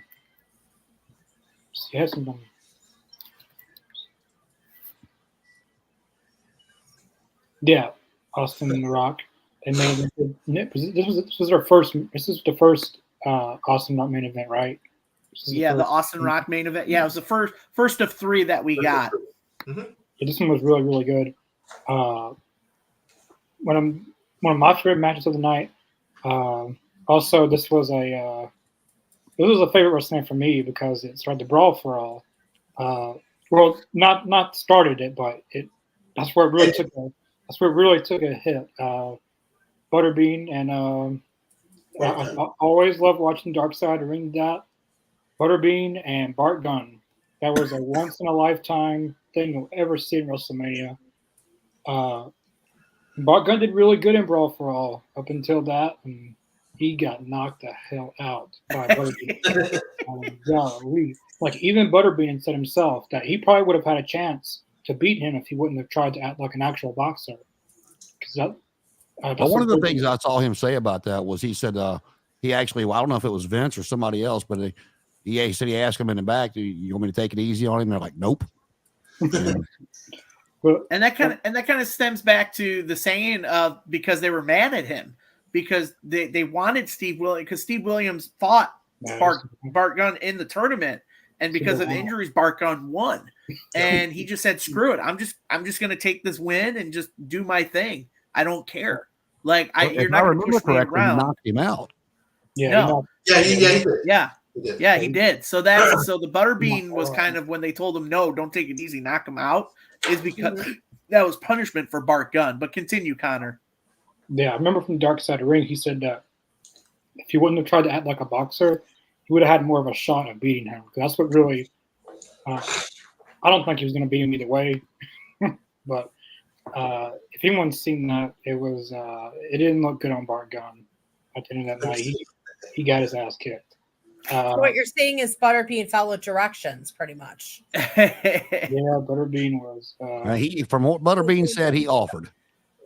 Not to do the job, but at least like make it look good. And they told him not to worry about it. Yeah, he offered to work the match, and what I've heard from multiple people, including Jim Ross, who, if Jim Ross says this about Dr. Death, I tend to believe it, is that that's kind of been debunked by JR and said, you know what? No, there wasn't really that kind of heat, like we absolutely hate you and we want you gone heat on Bart Gunn. I'm sure a lot of people were really hoping that Steve Williams would win. Probably more of a shock than anything that he didn't win, because everybody thought he was that legit bad. Yeah, I think that was it. Everybody was kind of disappointed. Like, Cornette was obviously really pissed because it's like, come on, duh, we need Dr. Death to win. But I think other people were just disappointed, and it's like, oh well, gee, this was stupid. But you know what? I mean, the Dark Side of the Ring episode is really interesting, and it's a great watch because you got Russo and Cornette kind of not going back and forth, but they're going back and forth for the purposes of the episode. But really, I look at that and I say, you know what? Vince McMahon could have pulled the plug anytime he wanted, and he didn't do it. So you can point fingers at Russo all you want, but it's Vince's show, right? So you let it happen. Which Dark Side of the Ring episode is that? Because I Brawl remember it's season 1. I want to say episode 4 of season 1, but it's around there. It's a very early episode. Is that the one that's on Dr. Death? No, it's not on Dr. Death specifically. Brawl itself. There's one from season 1 specifically on the Brawl for All. Yeah. Okay, I'm gonna have to go back and rewatch it. Match WrestleMania 15 lasted 34 seconds. So, but for me, the highlight of the entire event was Rock and Austin. But besides that, it would be the Brawl for All. I really took a interest to that. Not that it wasn't really it was entertaining to watch, but at the same time, their lives changed after all that. Personally, I'd like to see that again. Like, put Bobby Lashley and Brock Lesnar in there and let them actually. We'll never see Brock again. Well, I'd watch that, but at the end of the day, them doing that, it ended a lot of people's careers and shortened people's careers, and it was good entertainment wise, but for the product, I don't know. I thought WrestleMania 15 was really, really good. I'll say this: as we keep all going back to Rock and Austin, 1 of 3, and I'll kind of circle around to today's stuff. I suffered through SmackDown last week to get to the very end for the Rock's promo, because I really wanted to see him come out and address what Triple H had said the week before. All those little pot shots that Triple H took at him about, know your role, know who's in charge, everything Triple H said, and it didn't happen, of course. Not just like that. But we still got 5 weeks, and I'll tell you what I'm hoping for. I'm hoping The Rock comes out. They put him in the ring together, and The Rock challenges Triple H, and he's like, his response is simple, going, "I figured you might say something like that, and I cannot wrestle, but I am prepared." And then the glass shatters, and Austin comes out. I've been thinking the same thing. Oh my God! You want to talk about money? Yeah. Money. I mean, because Austin showed last year. No, he's not the Steve Austin of 1998, but he can still do something. Yeah, he doesn't have to. No, he doesn't. But I mean, he can still go out there and have a match. Yeah. And if you want to talk about an arena going crazy, you let that glass shatter when The Rock's in the ring. Oh, Lord God. Yeah. And the thing about it is, it would be perfect. Sorry, Dan, didn't mean to cut you off, but it would be perfect because the type of match that Austin can wrestle would be perfect for The Rock, right? They'll just brawl. They'll just kick and punch. They'll just go in the corner. They'll just, brawl to the outside, go in the crowd for a few minutes and come back. That's what Austin does. And I think that'd be a perfect match for The Rock. Even if you can't get a match out of him or he don't want to wrestle, at least talk him into being in Cody's corner or something. With all this nostalgia happening right now, he needs to be involved. In my opinion, he needs to be involved one way or the other. Right, Danny? Yeah, no, I'm already getting the mental visual of the glass breaking, and if that glass broke, the roof is going to come off that building. Yeah. It's going to go like this and disintegrate because we are going to go crazy. And again, you fast forward, the little bit of SmackDown, Brandon, that you did. I mean, I only watched SmackDown for LA Knight and the Bloodline anyway, and for KO, but still, I mean, vintage Rock, hysterical. It was a little bit long-winded, I felt like, but it was good. It, again, was the Rock that we knew back in 1997 when he did the heel turn. It was August of 97 after SummerSlam when he showed up with the Nation of Domination. And that he grew into his own character. But to have Austin back, I mean, they're both Rocks in his early 50s. Austin is pushing 60, I believe. He's close. Yeah. I think he's in his mid to late 50s. Yeah. Yeah. And, they're pretty limited on what they can do, but why not have them in a match? Well, I'll say I always liked The Rock better as a heel anyway. I mean, yeah. I thought his best work was as a heel with the Nation. So. Yeah. So I will say this though, to kind of wind down here, before we get out of here, but the nostalgia of it, and that's what we talked about with 15 is we had, like Amer said, we didn't know what we got till we got it with Austin and Rock. Yeah. It was kind of almost like a trilogy of what we saw, kind of what we're seeing now in pro wrestling. I mean, you've got Cody and Roman running it back a second year in a row. It's kind of like this they want to bring back, and that's one thing I'll hold over Paul, Triple H, as a creator of everything for creative. He understands the history of wrestling. He understands that this time between 1998 and 2002 was probably the best and at its peak time at WWE, because there were stories, because there was matches, there was moments, and it started with that Rock and Austin, championship match at WrestleMania 15. And sorry, I got allergies, but literally, like it you kind of see it now in today is the nostalgia of it, bringing back Rock. That's the nostalgia on it. That's going to be the money. Bringing back Austin would just bring in huge money. It would bring in that more nostalgia. And you're like, we're going to run it back one more time, even though both these guys are in their 50s. I don't care. That was my childhood. That was me growing up saying, this is awesome. So before I get out of here, we'll go around one more time with last thoughts on the WrestleManias we covered, or any last thoughts at all. Connor? Yeah, for me, maybe WrestleMania 14 and 15 were more period out of the old one we talked about. The storytelling in this time frame, the toy story was on another level with The Undertaker and Kane and Austin and Rock and Austin and Michaels and Mike Tyson. And it really began the dawn of the Attitude Era. Of course, we got earlier, the Bret Hart and Stone Cold. Yeah, Bret and Stone Cold, the submission match. That was a really, really good match. That was kind of the start of the Attitude Era, some would say. We got newcomers like Triple H. He's finally involved in a few of these matches. The Rock, Rocky Maivia. We got Terry Funk. WWE starting to utilize cruiserweights, kind of copying W a little bit, but yeah, I think the ones that we did tonight were really, really good. Yep. Brandon?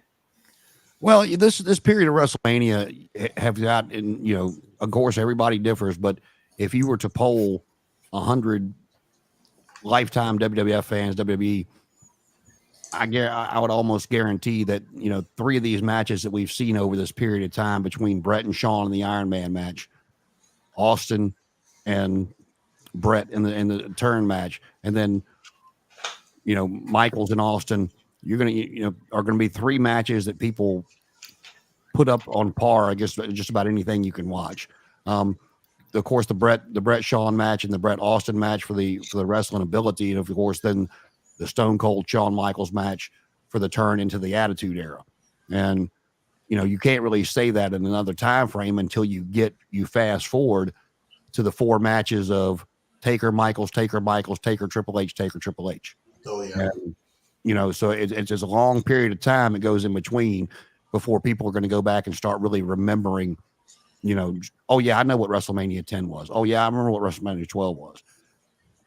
And then you move forward, the first and 3 matches of The Rock and Austin, was it the technical prowess of the Michaels Hart or the Hart Austin? No, but for nostalgia purposes and for entertainment purposes and what launches them into the next phase of their company, probably one of the most important matches in company history. Yep. Amer. Yeah, I got to agree. This was a really great set of WrestleManias, and we've got a couple of matches here that I think would definitely be in everybody's top 10 or top 20. Brett and Austin is one of those things. Maybe the first time you watch it, you're like, oh, okay, that was a really good match, and then you look back at it again, you're like, oh wow. Once a light bulb kind of goes on, oh. And there's a few other matches that are kind of like that, and the nostalgia is really, really great. I totally agree. If we see something like Austin versus Rock 4, if it's all about the money, right? And think about it. The Rock, if he's kind of calling some of the shots creatively, as some people suspect he might be, I don't think he's calling the shots, but he's certainly putting his input in. If he's in it to make money and to make a big splash, what better way to do that? I can't think of a better way to do that. And I'm gonna piggyback off that real quick. If by some stretch of the imagination we do get Rock Austin 4, this goes to anybody that's listening as part of the internet wrestling community. Enjoy it. Correct.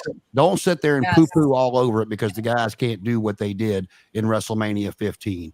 Enjoy the effort they're giving you. Enjoy the nostalgia. Enjoy what they bring to the table now. Yep. Yeah. Agreed. Danny?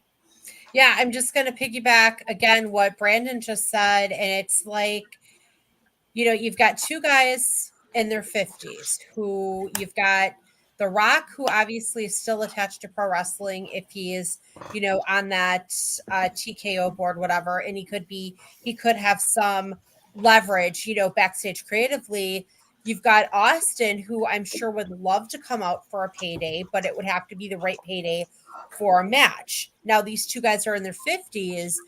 They're not able to move the way they are. Brandon's right. Enjoy it. But then the same token is, and I'm going to throw Punk's name in here, is that people are saying, well, Punk is winded. He can't move like he used to. Oh, he's always injured. The guy's mid-40s, never relied on painkillers, lives a straight edge lifestyle. Enjoy him while we still have him. Yep. And again, I'm going to address the Punk haters right now that, oh, well, Punk is this and Punk is that. Okay, well, yeah, he might be a lot of things, but Punk can still go. If you can get one more match out of Rock and Austin and make it number 4, guys, do it. WWE, if you got people watching, do it. We want to see it. Hell, I'd be willing to go. Well, even if it's WrestleMania 41, which is rumored to be in Minneapolis, I would head on I-94 West and I'd go. Guaranteed. Well, even in their mid-50s, if you look at both of them, they are still in tremendous shape. Those guys keep themselves, in better shape than some of the guys you see now. And I know we're going long, but I'll just say this about CM Punk. You don't have to like the guy. and I do not agree with everything he did in AEW, but I will say this, in my opinion, with all that going on, he exposed a lot of what is wrong with AEW that I hope they listen to and fix and don't let it happen again. Yeah, no, I agree. Right now it's just the nostalgia of it just makes us more excited for it. I mean, especially like we said with these WrestleManias drop, we were just talking about, they're like the peak WrestleManias that people remember and they want to feel nostalgia about. But I do thank you guys for coming on tonight. I know this was a very long episode, but we started late, which is fine. I wanted to make sure people were showing up and everything like that. But again, if you guys been watching, we thank you for commenting. Including Davis, Mike's. I don't know. I lost track of a lot of people. Jacob, thank you. Richie, thank you guys for all commenting. We do enjoy your guys' input. Again, if there's an idea for a Talking Elite episode you want to share, please do it. I'll take it into account and see where I can fit it into. I know I'm coming up with ideas every day. We will be doing this for a while until WrestleMania 40 happens in April. But we will try to sprinkle in a little more of that as well. Always remember, hit subscribe, like, share. We're everywhere. We're on YouTube. We're on Twitch. We're on Spotify. We do have interviews up. I think our last interview was with the Blue Meanie. So that is interviews coming up. Before I finish off, I'll lead Connor since he's our producer. Any word on another interview coming up at all? Yeah, there's a few. March, I would say, is the month that's how it's supposed to happen. I'll talk to a few people. I was planning on having someone on this month, but I am going to AEW Revolution.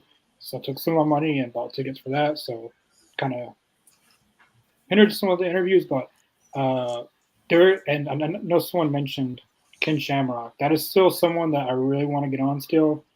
If it wasn't for his people, he would have been on here. I'm really still ticked about that. He was ready. He was ready to be on here the night we had him. He was set up, and then his people kind of messed that up. But I really want to get Ken Shamrock on here still. He's someone that I really prioritize all the time, trying to reach out, trying to get something going again. Hopefully, I want to try to contact Ken Shamrock himself because that was just a bad situation. But there's a lot of other interviews that are currently being working on, current AEW people, former WWE guys, even talking to some legends, actually. Yeah, definitely stay tuned to our socials, Facebook and Twitter, to keep up with that. But I expect that interview announcement will be made really, really soon. Awesome. So, so everybody stick around for that. Again, thank you, everybody, for joining me tonight. I always love all your guys' insights. I love talking to you guys about nostalgia and everything like that. And if there's nothing else, to everybody else for joining us tonight, as always, good night. And I will just say this, we do this each and every Thursday until next Thursday. When we see you again, I can't wait. It'll be great.